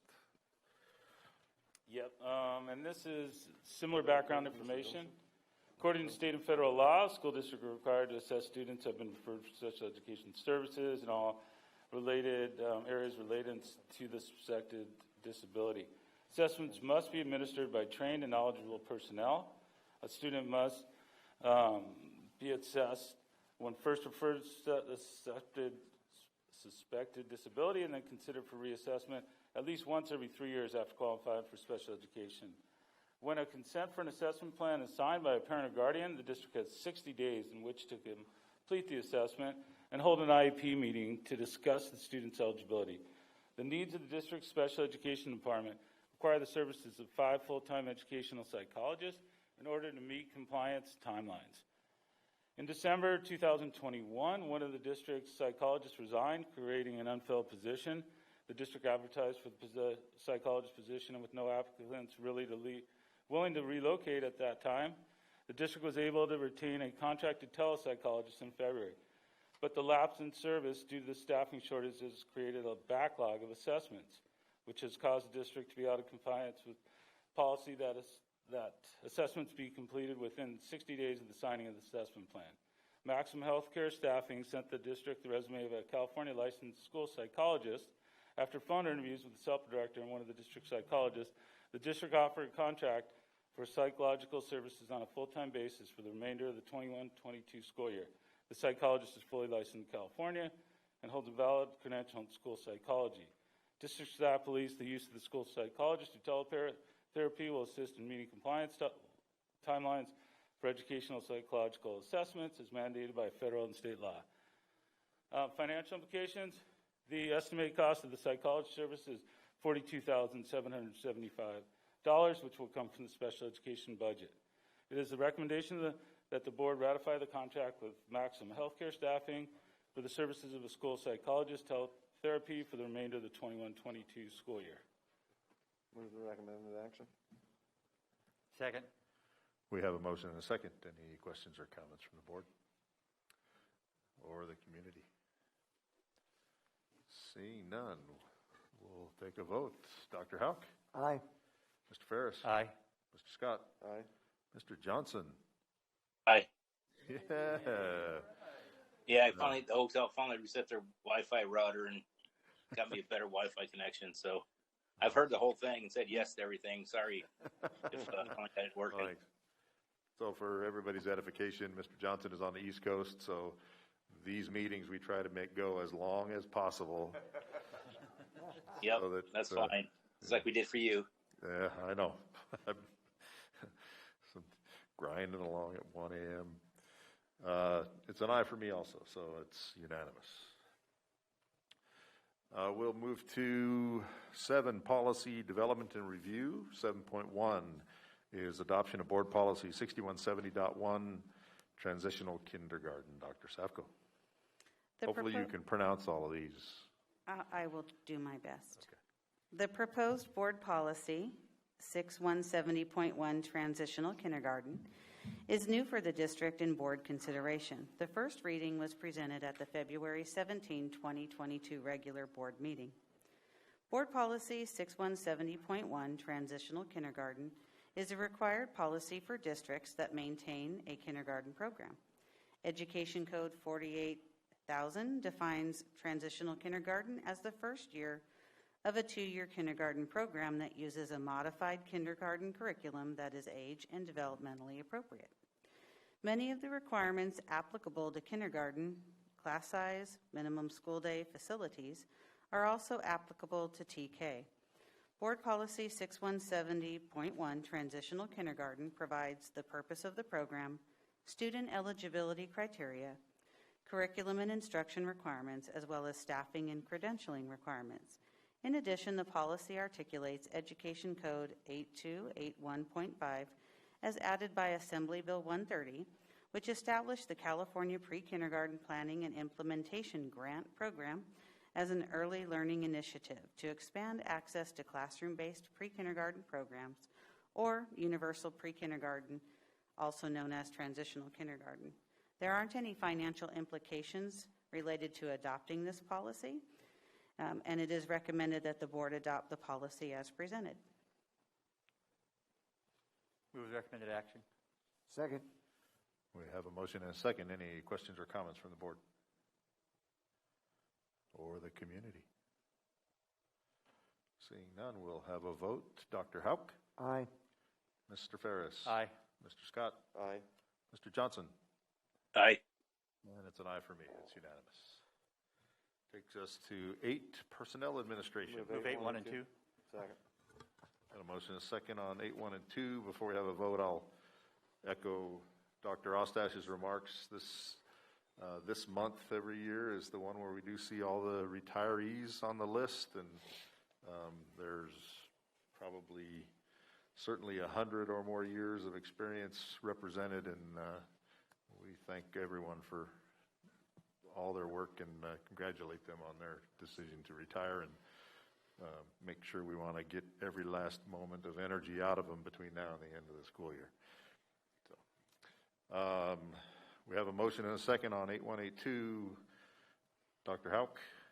Aye. Mr. Ferris? Aye. Mr. Scott? Aye. Mr. Johnson? Aye.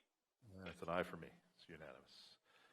8.3 is adoption of Resolution 2122, authorization to reassign certificate administrators to other administrative positions for the 2022-23 school year. Mr. Auld. Move recommended action. Second. Got a motion and a second. We need to hear the material. Are we good to go? We have a motion and a second, and we'll have a vote. Do you want to see if there's any questions or comments? Yeah, I guess I'll do that. Any questions or comments on this action from the public or the board? Seeing none, we will go to the vote. Dr. Houck? Aye. Mr. Ferris? Aye. Mr. Scott? Aye. Mr. Johnson? Aye. And it's an aye for me. We'll go to item 8.4, approval of non-reelection of certificated personnel with less than a preliminary credential as a result of a decision of the California 5th District Court of Appeals. Mr. Auld, I think we'll probably let you do this one. Move recommended action. It's the same one we do every year. I think this is important enough. I think it'd be good to hear. I will second it, but I agree. I think we'd Yeah. have people understand this specifically. Yeah, it's significant to some people for sure. So, Mr. Auld. President Rockwell, members of the board, Superintendent Dr. Ostash, staff, and community. In 2006-2007, as a result of the 5th Appellate Court decision regarding the Bakersfield Elementary Teachers Association versus Bakersfield City School District, the Sierra Sands Unified School District modified procedures in compliance with the 5th Appellate Court and non-reelected all certificated employees working on the basis of less than a preliminary credential. In compliance with this court decision and to preserve the integrity of the layoff seniority list, Council has advised the district to seek board authorization to non-reelect 47 certificated employees who were employed by the district for 2021-22 on the basis of less than preliminary credentials issued by the California Commission on Teacher Credentialing. The district will not be able to offer reemployment to any of the impacted employees until after July 1, 2022. However, please note the district has communicated with data as well as with all the affected employees during this process prior to the board meeting this evening. Following board approval, the affected employees will all receive a letter from the district prior to March 15, 2022, as required by California Education Code. This allows the district to release these employees without cause effective at the end of the 2021-22 school year and eliminates the issue of accruing seniority without being fully credentialed. It also allows the district to recruit, as it has previously done for fully credentialed teachers, for these positions before rehiring those not fully credentialed.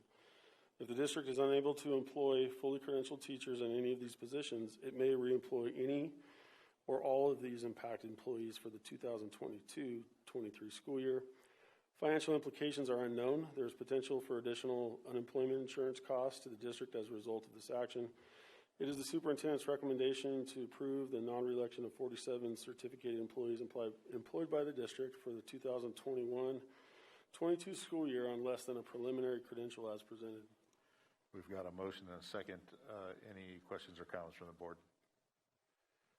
or the community?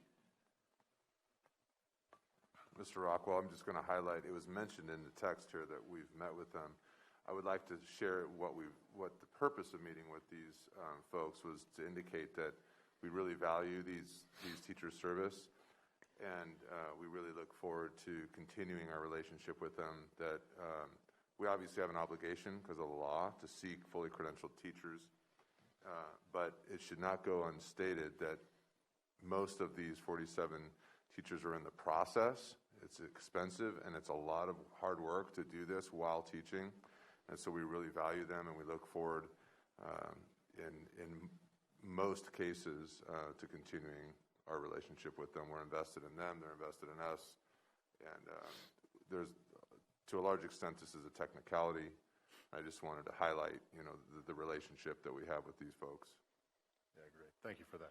I'd like to say I appreciate that we went and read it and that you all recognize it's important to some people. I was one of these teachers at one point in time, and it's not an easy thing to find yourself in. And it's not easy to get that credential while you're doing it. And right now, especially after stuff that we've seen over the last couple months, 47 is a lot.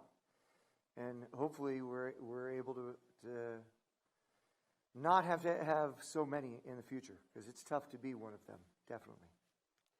I will say that last week I met with all of these staff that are going to be affected by this, and as Dr. Ostash mentioned, indicated with enthusiasm that this is a technicality and that we do anticipate the need for reemployment, and that we will be in contact with them frequently and regularly. Great, thank you. Any other questions or comments from the board or public? Great. Then we will have a vote. Dr. Houck? Aye. Mr. Ferris? Aye. Mr. Scott? Aye. Mr. Johnson? Aye. And it's an aye for me. It's unanimous. Let's see. That'll take us to the concurrent agenda item 2.1, presentation of initial sunshine contract proposal for 2022-23 from the Desert Area Teachers Association to the Board of Education. Mr. Auld. The Desert Area Teachers Association will submit their sunshine proposal to the Board of Education for the 2022-23 school year. Actually, they've provided it, and I believe it's in the board packet. If not, I've received it and we'll share it with you. The financial implications are unknown. This is an informational item only. It's recommended that the board receive the initial sunshine contract proposal from the Desert Area Teachers Association. I don't think we vote on this. I think we just need to concur that we just receive it. Receive it. Yep. Okay. Thank you for that. And then concurrent 2.2, authorization for a new classified position, School Food Service Manager 2 lead in the central kitchen. As legislative requirements and working conditions change, the district frequently evaluates our staffing practices and recommends changes when necessary so that we're able to maintain operations and be in full compliance. The combination of new K-12 food service legislation and the impact of staff shortages due to the pandemic has created the need for a new classified food service position. The job description for this new position is the same as the job description for our current position, which is School Food Service Manager 2. However, so that the district can remain in compliance with the new and evolving K-12 food service legislation, there have been some additional responsibilities added to this new position. The current School Food Service Manager 2 position is a 10-month position. The new position will be an 11-month position, providing time for the employee to accomplish the additional responsibilities. The new position will be assigned to the central kitchen and will replace the current School Service Manager 2 position at that location. The new position will remain at the same pay range as the School Food Service Manager 2. Therefore, the only financial implications come from increasing the contractual year from 10 months to 11 months. While salaries can vary due to years of service, the cost to implement this new position will be approximately an additional $2,500. It is the superintendent's recommendation that the board approve the new classified position, School Food Service Manager 2 Lead Central Kitchen, as presented. Move recommended action. Second. Got a motion and a second. Any questions or comments from the board or the public? Seeing none, we'll have the vote. Dr. Houck? Aye. Mr. Ferris? Aye. Mr. Scott? Aye. Mr. Johnson? Aye. That's an aye for me. So it's unanimous. That takes us to 9, General Administration. 9.1, gifts to the district.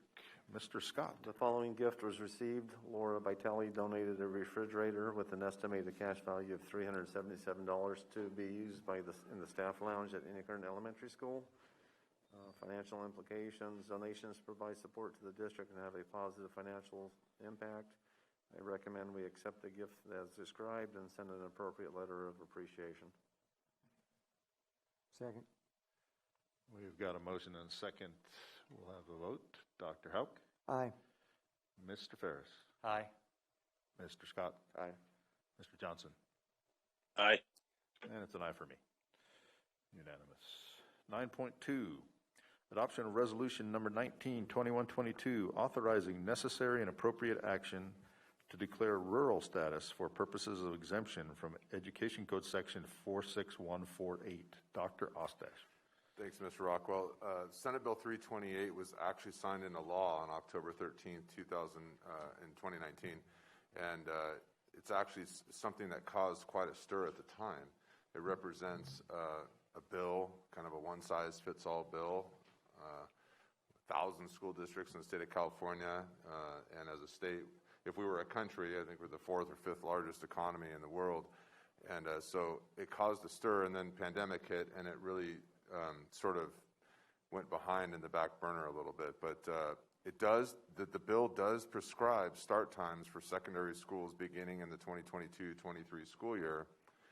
And it does recognize that schools in rural areas may have different needs than those in urban or suburban areas. And so Education Code Section 46148, it does exempt rural school districts from the required start times. Under current considerations, we've determined as a district that there are several reasons that it's desirable at this time, anyways, to leverage our rural exemption to the impacts of Senate Bill 328. Following are just a few identified areas of concern and interest for us in Sierra Sands that demonstrate rationale for the need to designate our district as it relates to Senate Bill 328 as rural. One is that Sierra Sands is among the districts in the state. We do continue to offer busing to the general education population. There's a significantly diminishing number of school districts in our state who bus general education population like we do. And it's necessary that we stagger our start times so that we can spread the load among our limited fleet and drivers. That's always been true, but it's more true now than ever, no different than the conversation we had just half hour ago about specialists in the field. The other thing is our main employer in town that represents about 85% of our valley's economy. It's an early start employer in order to support its flex work calendar and schedule, and so that has a very significant impact on what our needs are here in the Indian Wells Valley. We are a remote district. Our high school athletics program has to travel long distances to compete in league, and so if we start any later than we do, then our student athletes will miss even more school than they already do. And it's generally observed in all districts that regardless of posted start time, that parents often will drop off their kids, especially secondary age kids, off at schools when they need to drop off kids at schools. And considering most of our parents work, certainly many parents work at an early start workday, either at work on the base or work somewhere that supports the work on the base, and so their start times are fairly aligned. We strongly anticipate that a later start at secondary schools would simply make the work day and the school day longer for everyone involved without appropriate availability for additional funding. There's no financial implication in the proposed resolution, and I'm happy to read the resolution if the board so chooses, but there's an attached resolution that appropriately cites the authorization that this board has to designate itself as rural as it relates to Senate Bill 328. And it's also the philosophy of district administration that if at any point it becomes appropriate for us to assess different start times, that we ought to do that on our own decision-making process and follow a collaborative process with parents and staff, and to if we so identify the need, then we do so on our own timeline based upon our own needs. I recommend that the board adopt resolution number 192122 as presented. Move recommended action. Second. I have a motion and a second. Any questions or comments from the board? Mr. Ferris. I'd like to make a couple of comments. First of all, Dr. Ostash, thank you so much for framing this as a local control, flexibility, and application process, because that's really what this particular circumstance is all about. And as local boards, I believe fundamentally and principally, many decisions are taken out of our hands that could be made more appropriately in our local communities based on our local communities' needs, and this is one of those. Earlier it was asked, in circumstances, how can we affect legislation and how can we cause things to change? I will say that this board has two members who are very active in the California School Boards Association representing our county. This particular bill actually failed 2 times in a row annually before it was passed. I believe the exemption was an effect of some of that same pressure as was the preceding failure of that bill. And I believe it does allow for us the flexibility that you describe. And truly, in our community, at some point in time, it may be appropriate for us to decide that a later start is appropriate for our students. And I don't know that it's as clear in the header that that's what this does. This requires a later start to school. I think it was at 8:30. Can start no earlier than 8:30. Correct. And I believe you're appropriate in identifying the elements that for our particular community right now that would not serve our students well. And I appreciate the work that has gone into it for the years prior to this that has allowed this exemption.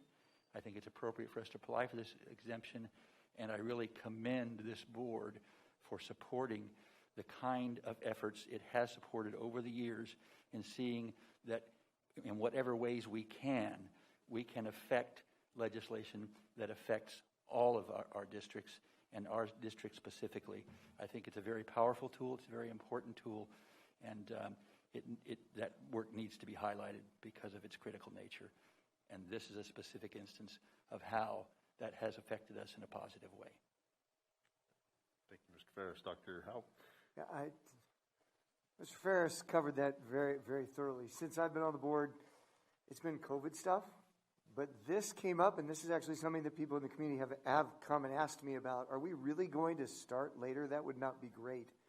So to see us be able to do something that reflects and be able to do it and actually act upon it, something that reflects what, at least the experience I've had, the community saying, this would be bad to have to start late. Are we going to be able to find a way to not have to do that?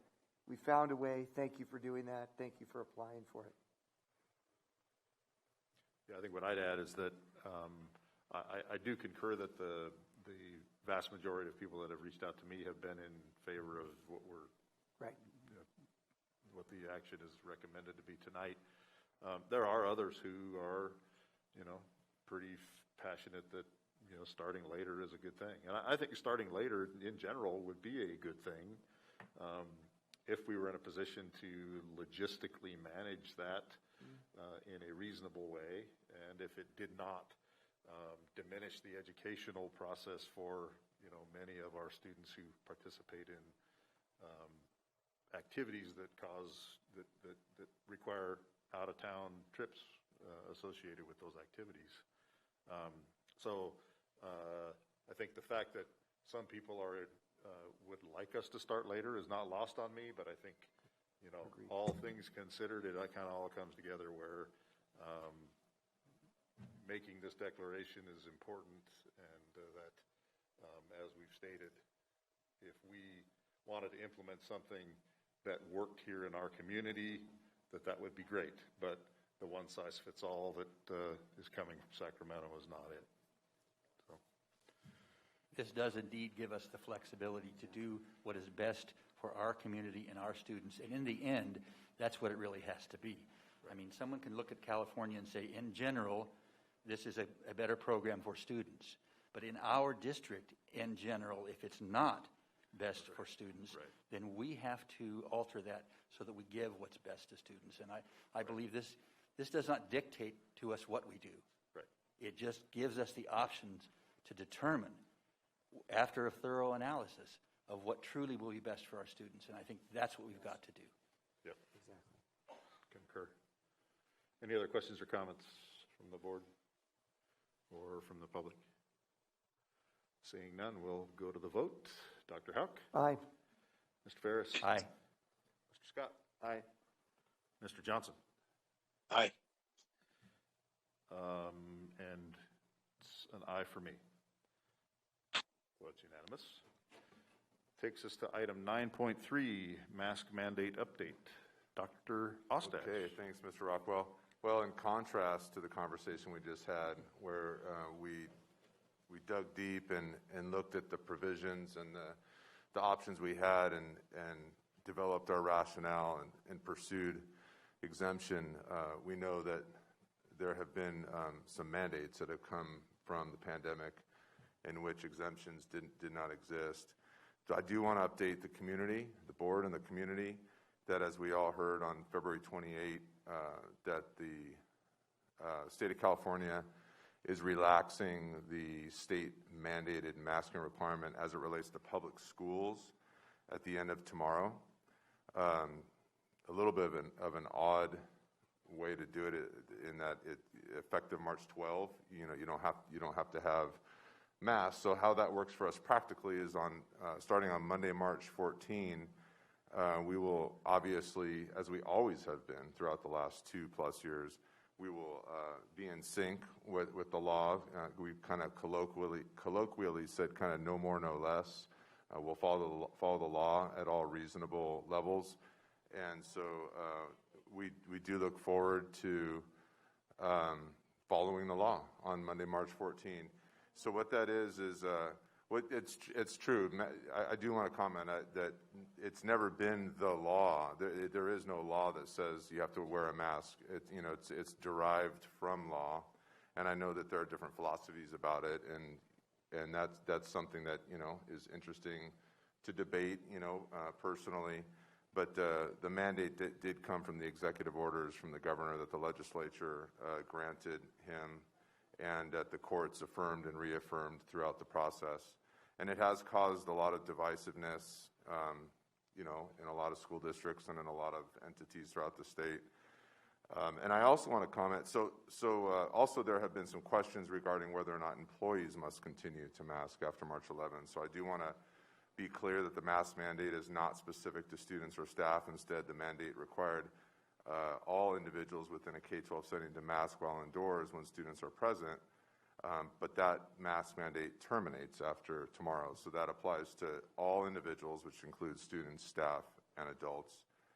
So I just want to say that beginning on Monday, March 14, all individuals in a K-12 setting can choose to mask or to not wear a mask. The CDPH guidance moves from required to strongly recommended. So the rule, so to speak, the regulation in this district and in all districts will be that it's strongly recommended. but all individuals will retain the right to wear a mask if they choose, and masks will still be made available by the district for those who need a mask or need masks.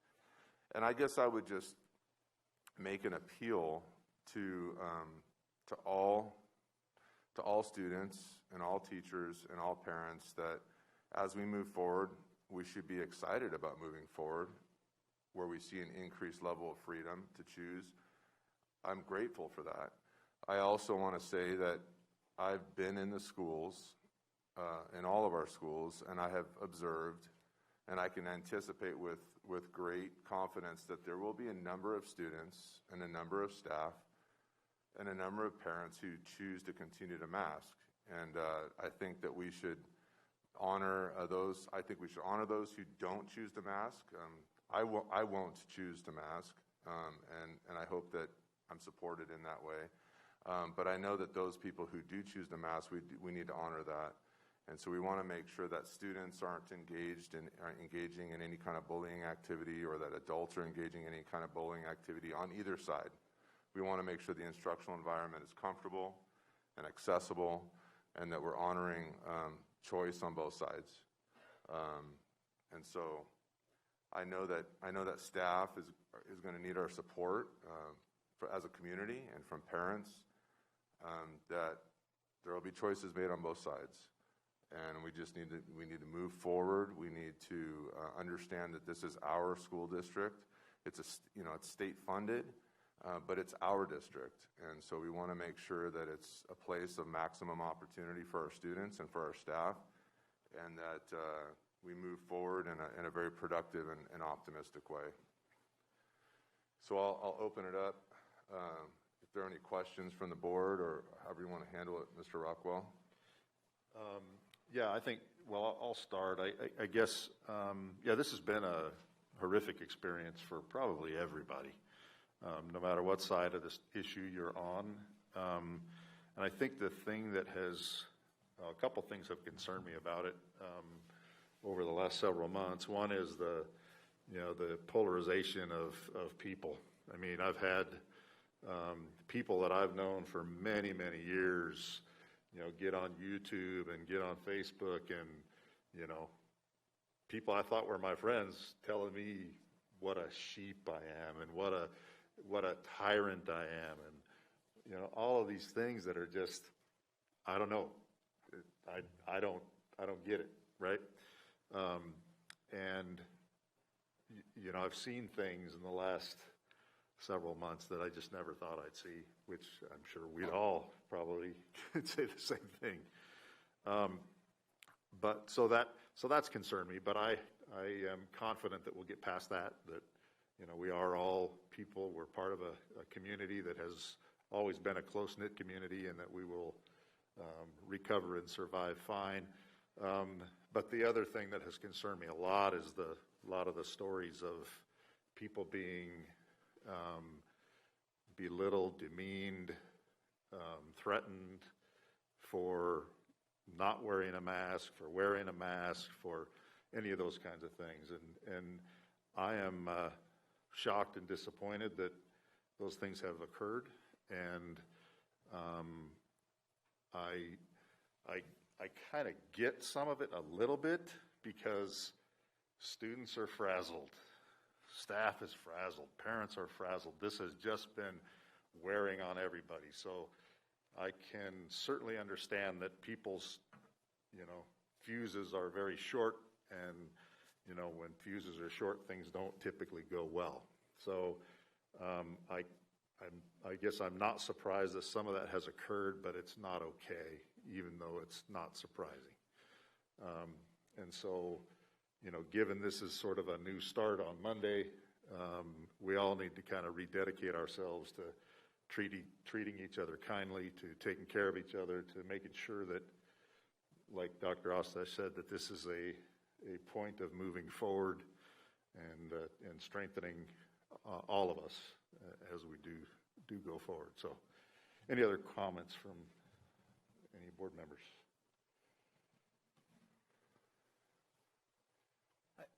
I guess I just would like to comment that tonight, as we've gone through our agenda, we've done a lot of work to provide stronger and better opportunities for our kids educationally.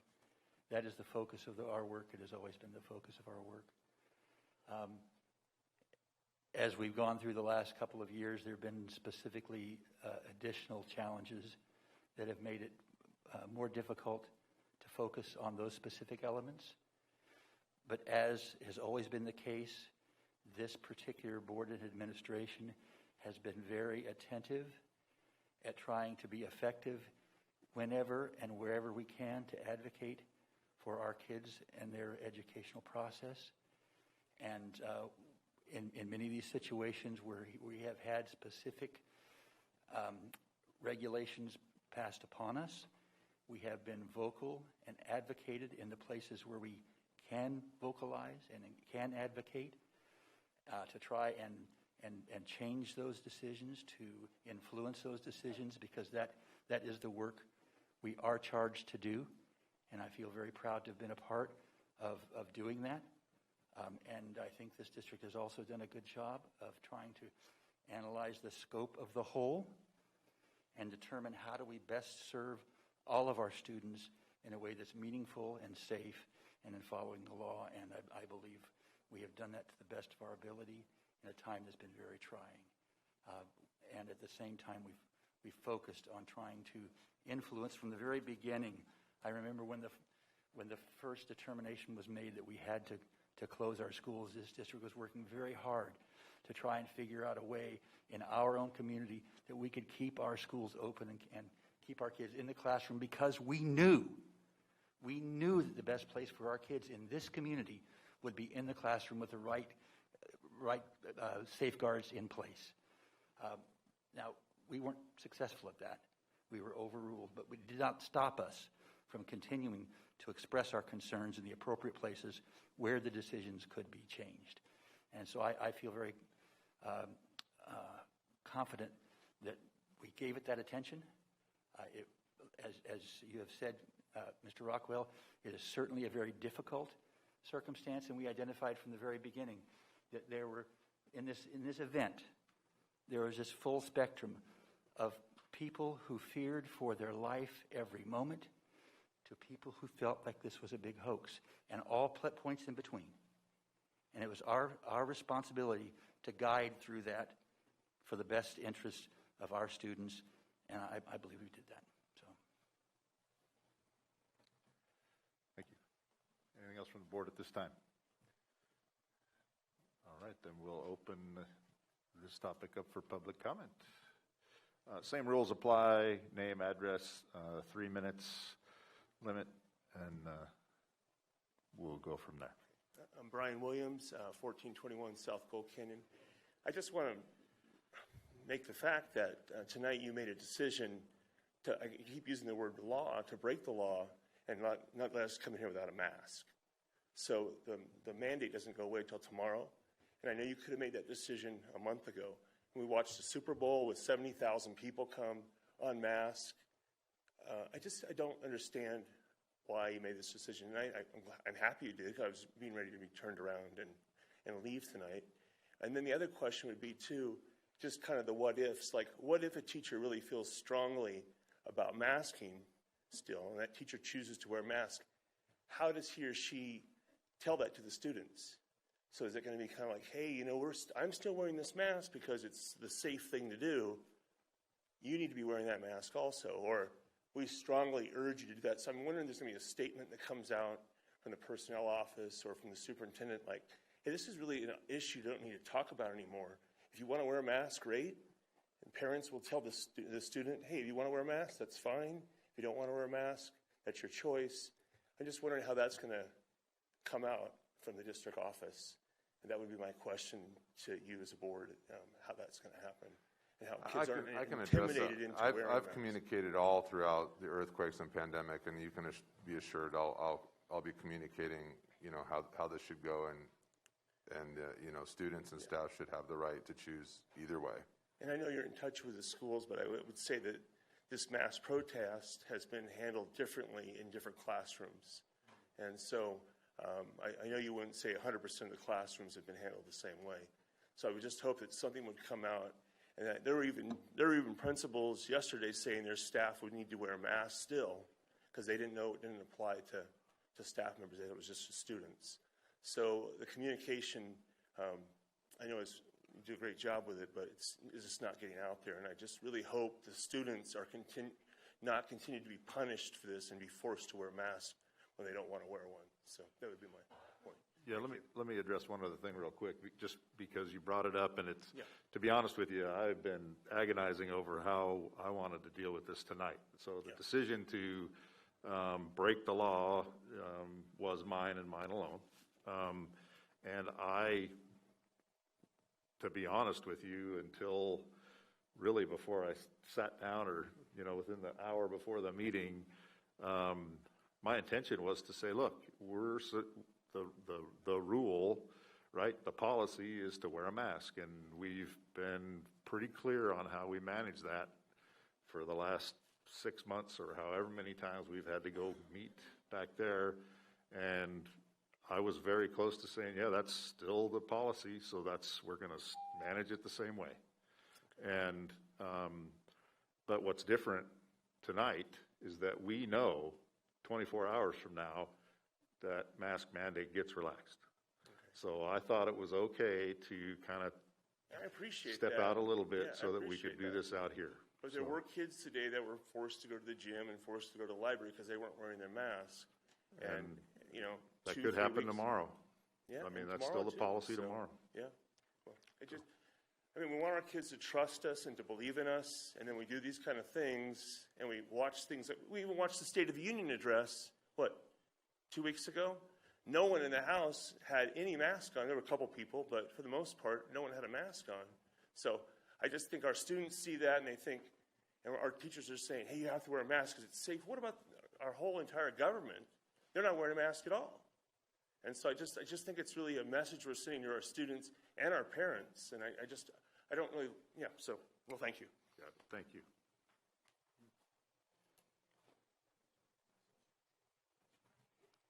Tammy Jones, Ridgecrest, California. I just have a question mostly. You go to the schools, and there's a sign when I pick up my grandsons that says, no parents past this point. I'm sure it's because of COVID restrictions and things like that. Is that going to change now? It's a public school.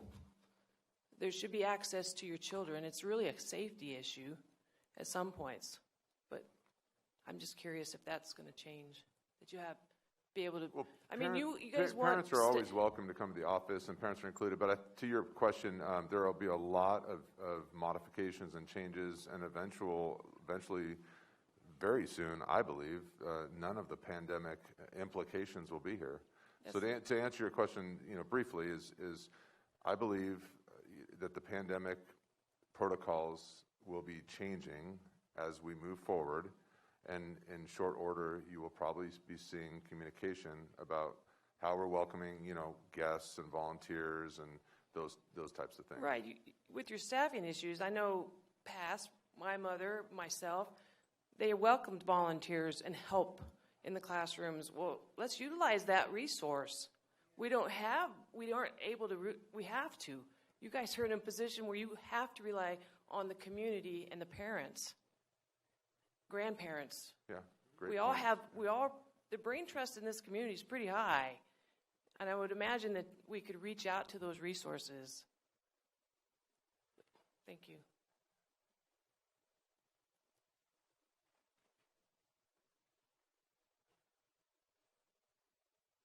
Hello, my name is Missy Gross. And I wanted to let you guys know, I know some other parents have talked about these things earlier, how my children have been treated, not only over the last couple of weeks since the protest started, but since the beginning of the school year for not being perfect mask wearers all year. I don't have as much to say about my son at Burroughs because he's been in the library. He has been able to go to 2 classes. Wonderful. Mr. Grogman, a history teacher, has let him go to class. His PE teachers have let him go to class. Great. I highly commend those teachers for allowing that. Murray has been a completely different story. I used to love my kids' schools. I've never had complaints about any of the schools. Richmond, Murray, Burroughs, none of the teachers. I've loved them all. This year changed that. My daughter was forced to sit in the gym in a cross-legged position, which, if you guys have ever tried that, how long have you lasted? I maybe last 20 minutes on a soft carpeted floor, let alone a hard floor all school day. I was told kids were not able to move or lay down because they didn't want the kids to fall asleep. To which I say, I would need to lay down if I was forced to sit on a gym floor for 6 school hours. 4 minutes at passing period is not sufficient to get your blood flowing and get your body comfortable to sit in a cross-legged position again for 50 more minutes for your next class. My daughter, 13-year-old daughter, think about when you were 13. How confident were you, right? These kids are amazing for standing up for what they believe in and for standing up for what their rights are and for following their parents' guidance to not back down. And the people who are supposed to support them are not supporting them. Miss Brannon, my daughter's advisory teacher, forced the kids to sit out in the cold, in the wind, while she in turn gave PBIS points to all of the kids who were wearing masks properly in class. I told my daughter, it does not matter what a PBIS point does. I will give you whatever they give you for PBIS points because they are not doing it for you. I will do that for you because you're doing what you believe in and you believe this is right. I should not have to do that. I should not have to counteract what the school is doing. My daughter's math teacher, Mrs. Andrus, used to be Miss Mackey, all year has given my daughter problems about not wearing a mask properly. My daughter would ask a math question, and Mrs. Andrus would say to her, I can't hear you over the sound of your nose if my daughter's mask was down below her nose. That is not teaching. That is not teaching. My daughter needs to learn math. She has expressed to me that she is afraid she's not going to be recommended for honors math in 8th grade next year because her teacher doesn't like her because she doesn't wear her mask right. This is not okay. She needs to be learning math. One more thing. The teacher said to my daughter as a threat, I know your mom. Number 1, she doesn't know me. Number 2, I welcome a phone call from this teacher. Your time is up and you're getting off Thank track. You. So.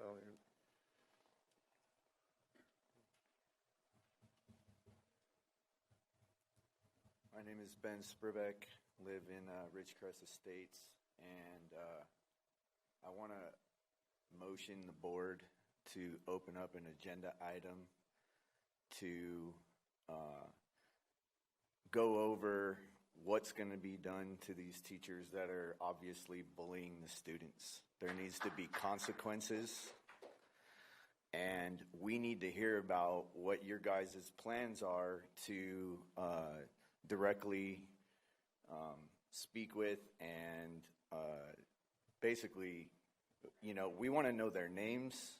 We want to know what an investigation needs to be opened up, and these teachers need to be called out, and they need to understand that if this happens again, they're gone. This is unacceptable. I mean, for the I get it. Like you said, fuses are short, but that doesn't mean that there's no consequences.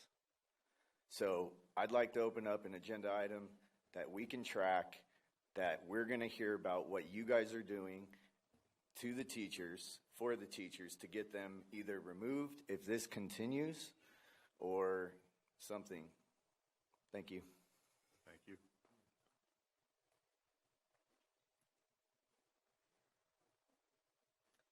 My name is Kim Barraza, and I live on Mariposa. Basically, all I want to say is that you guys, made the choice to let us stay in here tonight, and I feel like you think that we owe you a thank you, and that's not the case. This should have been done months ago. And then, Mr. Ostash, you say that, you don't want this to happen to the students as far as the bullying and the this and the that. Where was the support for our kids when they were making the choice to unmask, when they were not breaking the law? And they do have choices, and we have provided all of you with the verbiage, with the legalities. I know you guys have heard of Let Them Breathe, Rooted Wings. I know you guys know who they are. They are huge. They are huge, and they are winning. I am not done. This is not over because you guys finally said, yeah, we'll listen. It's not, you have caused because you said you couldn't take a stand, because you say that you have to abide by this and abide by that. None of it is law. So we will continue to fight. And when these bills decide to come out and try to pass, and you guys may or may not stand behind that, you'll lose in that. We will stand on it, and it won't happen. So again, you're now concerned for our kids, because now there can be a choice. Now you're in fear of the bullying or this or that. Yes, these teachers, where were you? Why are they not held accountable? Our children have been punished daily punished. The teachers, we've written letters, we've sent emails, we've told you exact stories of things that have happened to our kids. Where have you guys been? How come the teachers aren't in trouble? How come there's no ramification for it? It's just, well, yeah, we'll do the correct thing, and we'll send out emails. We don't hear anything.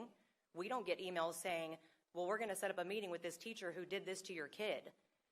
I mean, you think or you say that you understand both sides, but I really don't feel that, because you haven't shown anything on our side. It's all been empathy towards the pro-masking. Well, what about them? How are they going to feel? They're going to be scared. Put your mask on. Put 18 of them on. Put my kids on. That's fine. I'm not against the choice of masking, but you are now ready to fight for the pro-choice because your governor said so. When, again, let them breathe, Rooted Wings, they are behind legal action, and they are winning. There's a list of schools, very, very long, that, again, I'm sure you guys know, that did take a stand. They're still open. They still have insurance. They still this. All of those things that you're saying that you can't do have been done. So the fact that you are now ready to fight for the pro-choice, to me, is not good enough. So it's not over, and it's unfortunate. Thank you.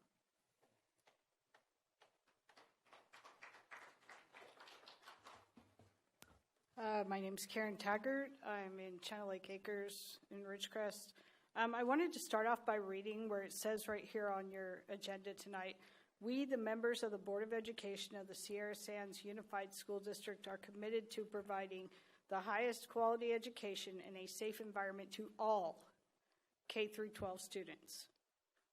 We believe the school shares with family, church, and community the responsibility for developing lifelong learners who are responsible, productive citizens. Well, during this mask mandate and the protests by the kids with the masks, these teachers have done everything but, not all the teachers, mind you, but some of them have done nothing but belittle these kids. I mean, just the same way that Mr. Ferris has belittled us for not masking at the meetings, Mr. Rockwell has done the same. It's a shame that, it's had to come to this. But again, these students, somebody needs to be held accountable for how they've been treated. Regardless of short fuses or, being stressed or any of the rest of it, you don't have an excuse to abuse a child, and that's what that is. The other thing is that kind of ties in with the mask mandates that I would like to ask you guys to put on the agenda would be the vaccine mandates that are coming down the line in July. That's far more important, far more harmful to the kids. It's actually a 55 times greater chance of a 5 to 11-year-old dying from the vaccine than dying from COVID. And so I just want to know if we can put that on the agenda for future to discuss as well. Thank you. Thank you.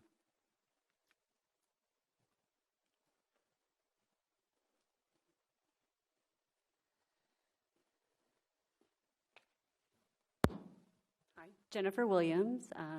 Address is on record, and I'm a teacher with the Sierra Sands District, former parent of a student who come there, and college student. I think all of us are all connected to kids somehow who've experienced during these last 2 years. But what I want to my concern, or what I would like to just bring up tonight, is just that whole concept of honoring mass choice. And my question in my brain as I go to work each day and I see different kids, how they respond, how they exercise their rights. I see teachers, their different responses. all kinds of emails and things like that. But what I'm really wondering about for Monday is, what does that really look like if we're going to honor mass choice? Because here's some things that are already flowing through my head, is how do we make that clear to our teachers and to the students? Like, what does that really mean? Like, so when the kids walk in my classroom Monday morning, what do I say to them? Or do I say anything to them? Because words have so much power, right? Like Brian was kind of bringing up, I strongly recommend it. Some kids will feel something from that. Some may not. Do we want teachers saying something? Do we not want them saying something? Would it be good to have a universal announcement from the district so it doesn't put any teacher in jeopardy of saying something that's going to be maybe inappropriate or not well received, or putting a child in a really uncomfortable position, no matter what side they're on? So how do we do that? Because it just, we've seen it just goes all over the place with different people's reactions. And so that's really my questions. So this is what I'm seeing happening. When a teacher asks his or her students Monday, the kids sitting in a classroom, if you don't feel comfortable sitting next to someone without a mask on, you may move over here. I don't know if a teacher's going to ask that. I'm guessing some teachers might. Maybe that's a bad assumption of mine. But what can we do about that? Because I think we all can agree just that statement alone can either fire off some people in certain ways, can cause, kids to feel really uncomfortable on both sides of the fence. So how do we do that? How do we protect all these kids and really truly honor mass choice? How do we as a district put out those words to teachers so they know the parameters of what they should and shouldn't say to their students? So that's really what I would like to ask of the board. How can we ensure that all kids have a choice and don't feel pressured one way or another to go, anything, any type of, that's just really on my mind a lot as I see emails fly with just different things. So how can we do that and just protect everybody and protect our employees as well? Because I see different things going on with staff members and I'm like, oh boy, so that's for everyone and for parents as well. So thank you. Thank you. Any other comments from the public? Any other thoughts from the board? Great. Well, thank you for the conversation. Looking forward to a new day Monday. So that takes us to concurrent agenda item 4.1, approval of contract with Milas Modular Buildings, Inc. for the DoD OLDCC Richmond Elementary School Replacement Project. President Rockwell, Superintendent Ostash, members of the board, staff, and community. In January of 2022, the district was invited by the Department of Defense, DoD, Office of Local Defense Community Cooperation, OLDCC, to submit an application for grant funding for the replacement of Richmond Elementary School. To ensure that the estimate for the grant was accurate as possible, district staff decided that it would be prudent to accept bids for the permanent modular portion of the project, approximately 45% of total project costs, prior to submitting the grant application. Under current considerations, an invitation for bids was issued for the permanent modular buildings portion of the project on December 10th, 2021. The district received one bid for the project from Milas Modular Buildings, Inc. District staff performed an independent verification of the proposed cost. In addition, district staff compared several other construction methods, including lumber, concrete masonry units, and a hybrid of permanent modular and CMU construction to the permanent modular building cost. After extensive review, district staff selected the Milas bid to include exterior stucco finish as best meeting the district requirements. The contract with Milas is conditional upon the district receiving a grant from the DoD OLDCC. Financial implications. The proposed price for the permanent modular building is the base bid is $39,683,912. Alternate stucco is $450,000 for a total bid of $40,133,912. It is anticipated that 80% of the costs will be funded by DoD grant funding and 20% will come from Fund 40, capital outlay as district match. It is the superintendent's recommendation that the board approve the contract with Milas Modular Buildings, Inc. for the Richmond Elementary School replacement project as recommended. Move the recommended action. Got a motion and a second. Any questions or comments from the board? Mr. Ferris. I guess I'd like to comment that here's another huge example of some of the very exciting things that are happening in our district for our students. And it's kind of been unfortunate that so many of these amazing things have been covered up by the crisis that we've been facing in the last 2 years. But I also want to draw attention to the fact that staff has been continuously working on these items. There have been a lot of additional requirements to keep kids in school and to keep everybody on track. But these very important foundational elements have been maintained, and we continue to work toward them. And this is just a really exciting thing. I mean, you look at that situation, and you're basically looking at $40 million that will come to our students in the way of educational opportunities for facilities. And that's a tremendous thing, and I really appreciate what has been done to continue that moving forward. It's absolutely critical. Thank you. Yeah, I concur. The monstrous effort that it goes into working an effort like this is not something that the general public would normally see, but it's Mr. Coit, your staff, Ms. Smith and her staff, and many people across the district have been working this for years, literally, and working this while dealing with all of the pandemic challenges and everything else that's been going on. So thank you for bringing it to this point and for all the efforts that everybody has put into this.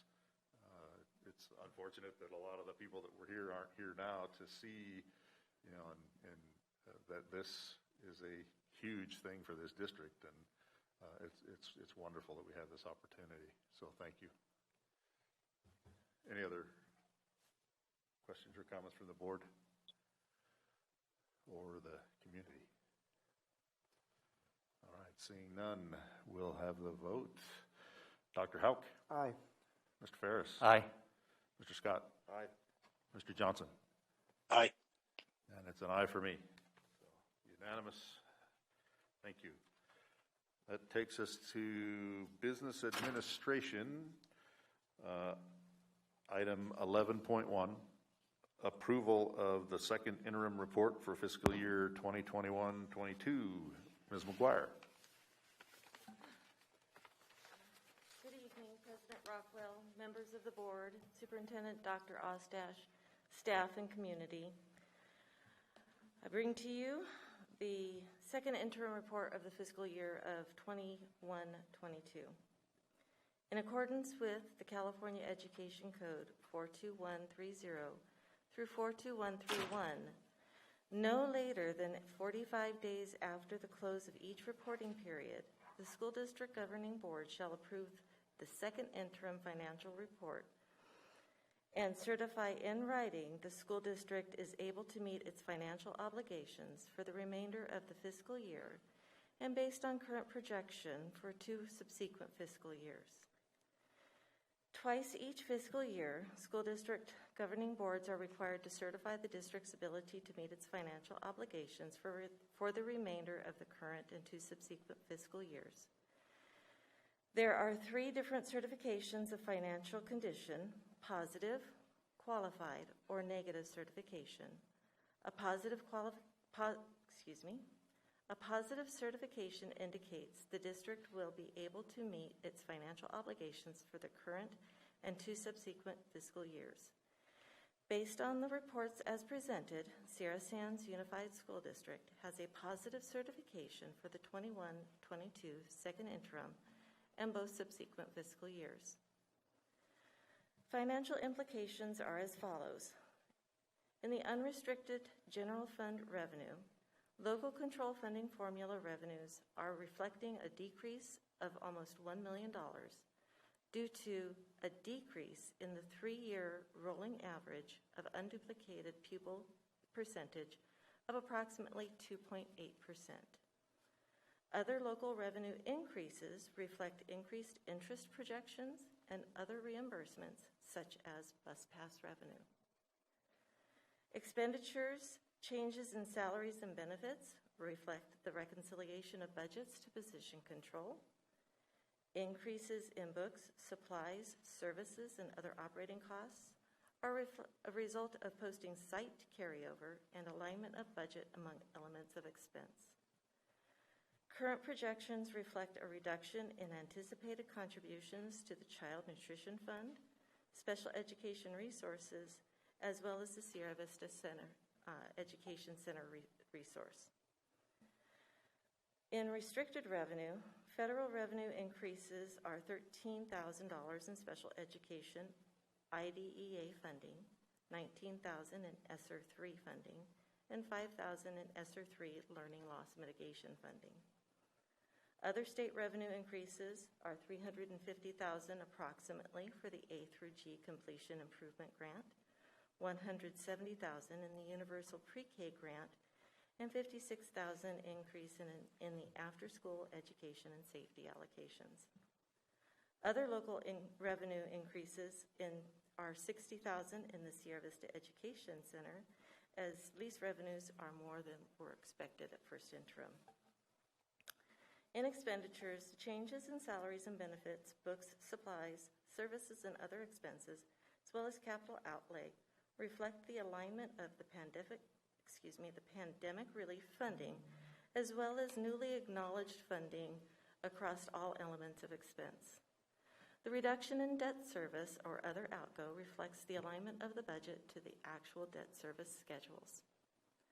Staff continue to monitor cash flow to ensure there is sufficient cash to meet all obligations.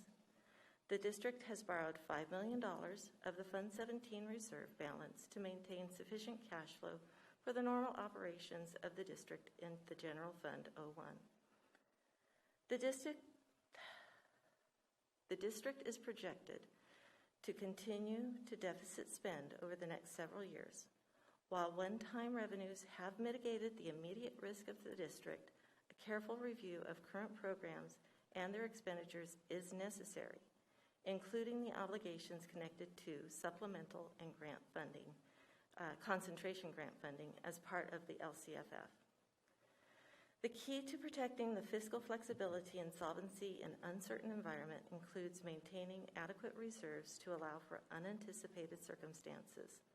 A 5% reserve for economic uncertainties has been sustained in the combined unrestricted general fund and the special reserve fund for other than capital outlay projects for the current fiscal year. In line with district practice, this report has been formulated in accordance with the guidelines provided by the California Department of Education, the Fiscal Crisis and Management Assistance Team, Kern County Superintendent of Schools, and School Services of California. It is the superintendent's recommendation that the Sierra Sands Unified School District Board of Trustees approve the 21-22 second interim budget as presented. Move the recommended action. Second. Got a motion second. Any questions or comments from the board or the public? Hearing none, we'll have a vote. Dr. Houck? Aye. Mr. Ferris? Aye. Mr. Scott? Aye. Mr. Johnson? Aye. And it's an aye for me. It's unanimous. Takes us to item 11.2, acceptance of the 2020-21 audit report for Sierra Sands Unified School District. Ms. McGuire. In addition to the background information on this is the first audit that we have actually done completely virtually. All documentation was provided through a portal with our auditors, and all communication was held either on the phone or through emails. It was not fun. In accordance, yeah, it was not fun. So were previous ones fun? Is that what you're saying? I just want to make sure I got a grip here. So in all honesty, I really do love my job. My colleagues can attest to the passion that flows out of my eyes in great globules of tears every time I come to these things. So yes, I find interaction in person to be the best manner in which to explain and express what our district, what our Board of Trustees does for each and every student and for each and every staff member in this community. I am the person who says to the auditor, wait a minute, let me explain or let me tell you why we do what we do the way we do. Thank you. My pleasure. In accordance with the Education Codes 35145 and 41020, the district is required to conduct an annual audit and report the findings of the Sierra Sands Unified School District audit to the board. In the summary of findings, Sierra Sands received an unmodified opinion in the financial statements and federal awards programs areas. An unmodified opinion indicates the district's fiscal procedures and controls were implemented appropriately and in accordance with the California Education Code and other appropriate regulations.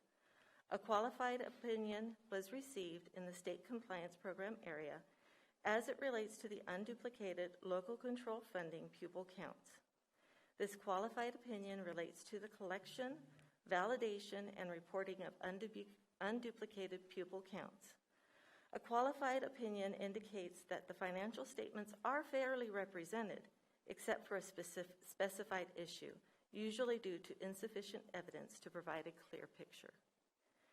Federal awards findings, there were no material weaknesses or significant internal control deficiencies that were identified in relation to the federal awards program area. And as all of you know, we have significant federal awards. Our financial statement findings, there was a material weakness identified in relation to the financial statements regarding the internal control process. During the course of the audit, 2 audit adjustments were detailed, one being accounts payable in the general fund that was understated by $788,217, and another in the accounts receivable in the general fund that was understated $117,869. The cause and conditions for the first finding are twofold. The adjustment is related to the errors noted in the unduplicated pupil count reporting for both the 2019-20 and the 2020-2021 years, so both the prior and current year being audited. The adjustment is the impact that the errors in the unduplicated pupil counts have on the LCFF calculation. The accounts receivable error is a result of a timing difference with respect to the collection and deposit of lease revenues, and that's from the Sierra Vista Education Center. Such amounts were collected for the 2020-21 fiscal year subsequent to year end, but were not recorded until after the books were closed. So I didn't know about it until after I'd sent in all the reports. As a review of the related transactions and entries should be conducted at year end to ensure completeness, and I will be doing that. State compliance finding, there were no material weaknesses in relation to the state compliance program, and there was, as noted above, a qualified opinion was received to the significant internal controls deficiencies. The findings cited poor procedures around the collection and reporting of unduplicated local control funding formula pupil counts, and the district continues to refine the collection, input, validation, and reporting processes of the automated system for the collection of household income verification data as a resolution to the issue. In the trends and analysis, it was noted that the general fund balance has increased by $12 million over the past 2 years. In fiscal year 21-22, budgets project a decrease of $1.4 million, or 7.8%. For a district this size, the state recommends available reserves of at least 3% of the total general fund expenditures, transfers out and other uses, total outgo. The district has incurred operating deficits in 2 of the past 3 years and anticipates incurring an operating deficit during the 21-22 fiscal year. Total long-term liabilities have increased $1.3 million over the past 2 years. It is recommended that the 2020-2021 audit report for the Sierra Sands Unified School District be accepted as presented. Move the recommended action. Second. I have a motion and a second. Questions or comments from the board? I've got one. So on the previous item, there was a reduction in revenue based on a difference in the projected unduplicated pupil count that took us down about $1 million. If that was just we thought we were going to have a certain number of students and now we don't, that'd be okay. But is it a result of the deficiencies that the audit found that caused that reduction of $1 million in projected revenue? In regards to the second interim report, no. When the first interim report is prepared, we're preparing it based off of the uncertified data for the current year provided to the California longitudinal data systems. It's a California where they collect all the data. And at that time, we were anticipating, based on the information we had, 58 to 59% unduplicated pupil counts. After a thorough investigation and internal audit, it was determined that that was not the correct amount, and we self-adjusted when we certified the data. And that is what reflects that $1 million in the current year as to the decrease in the LCFF funding. Okay, great. That helps. Thank you. I guess the other question would be that our accounting on the unduplicated pupil count, I get it's herding cats, so it's a hard thing, but it's a hard thing that the auditors have brought up, at least a couple, 2-3 years in a row, and I think we've, certainly been doing some things to try to correct that, but, what do we have to do to get to the point where the auditors don't see that we're deficient in some areas? I am working with our auditors and networking with other directors of finance and CBOs in other districts across the county and across the state to figure out what it is that they're doing, that their auditors are satisfied that they're not losing numbers. The majority of why I think our numbers have been so chaotic has to do with the expectation that our unduplicated pupil percentage is higher in our community than potentially it really is.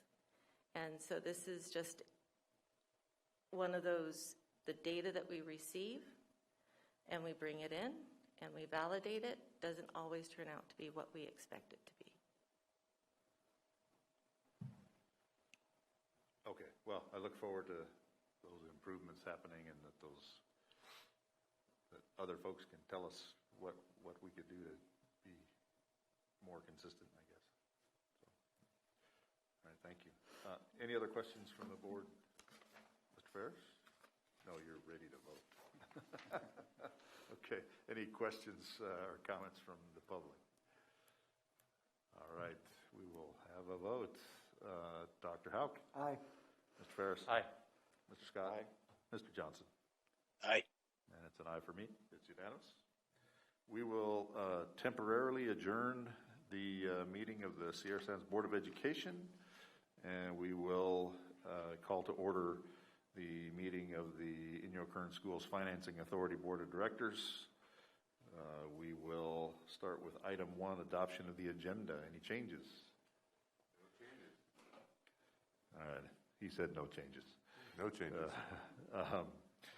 Item 2, approval of minutes of the regular meeting of February 17th, 2022. Any changes to that?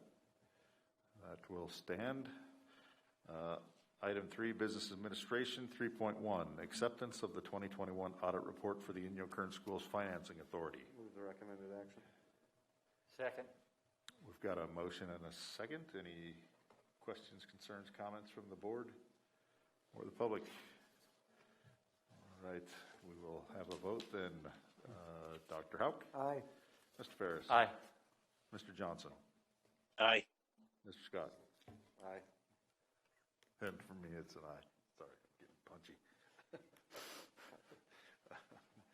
All right, then we'll move to item 4, and then we will adjourn the Inyo Kern Schools Financing Authority Board of Directors meeting, and we will reopen the regular meeting of the Board of Education.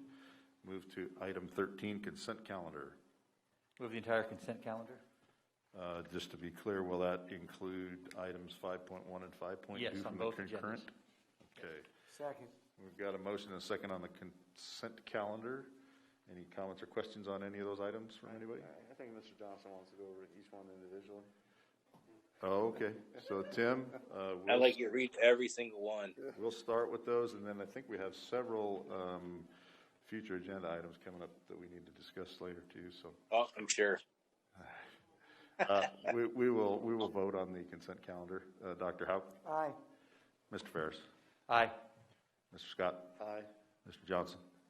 Aye. That's aye for me. The consent calendar passes unanimously. Takes us to item 14, the future agenda. Any future agenda items that have not been discussed already? I think there was kind of a request at the podium, but obviously that's inappropriate to have personnel items in an open session and on YouTube, wherever else they wanted to have them. I don't think we need to entertain. No, I'm glad you mentioned that. I wanted to say the same thing. Yes. Recognize that we did get the request, but yeah, personnel is not something that is appropriate to be discussed. Doesn't mean we won't address the issue. Yeah, correct. But you know, an open forum is not appropriate. It doesn't warrant an agenda personnel. item for any organization. Right. I just wanted people to know that we are listening to what they have to say, and, right. And unfortunately, there's rules, regulations, and laws that we have to follow. Correct. Okay, so we'll hold off on the future agenda, and there was another. I mean, they brought up the notion of vaccines. I assume not the next agenda, but that is something that once we have more information, we would be able to put on an agenda. It could certainly possibly be a topic. We'll Again, have to see how things develop. To acknowledge that we did hear that, but Sure. we need more information nonetheless. Right. Yeah, looks like you have something to say on that, Mr. Ferris. I just would say that I don't think there's any real board action until something is determined, and we aren't there yet. So, right. Correct. Okay, that takes us to item 15, adjournment. The next meeting of the Board of Education will be April 21st, 2022. Thank you all for coming, and Tim, enjoy your 7 o'clock meeting. Yeah. I will. Thanks. Yeah, we did get you to 1 a.m., didn't we? Oh, we did. You did good. Oh, my God. Right on the dot. So. Oh, he's got to be hating life. We have NAFIS this weekend, so it'll be good. Yeah. All right. Take care. Good night. Huh?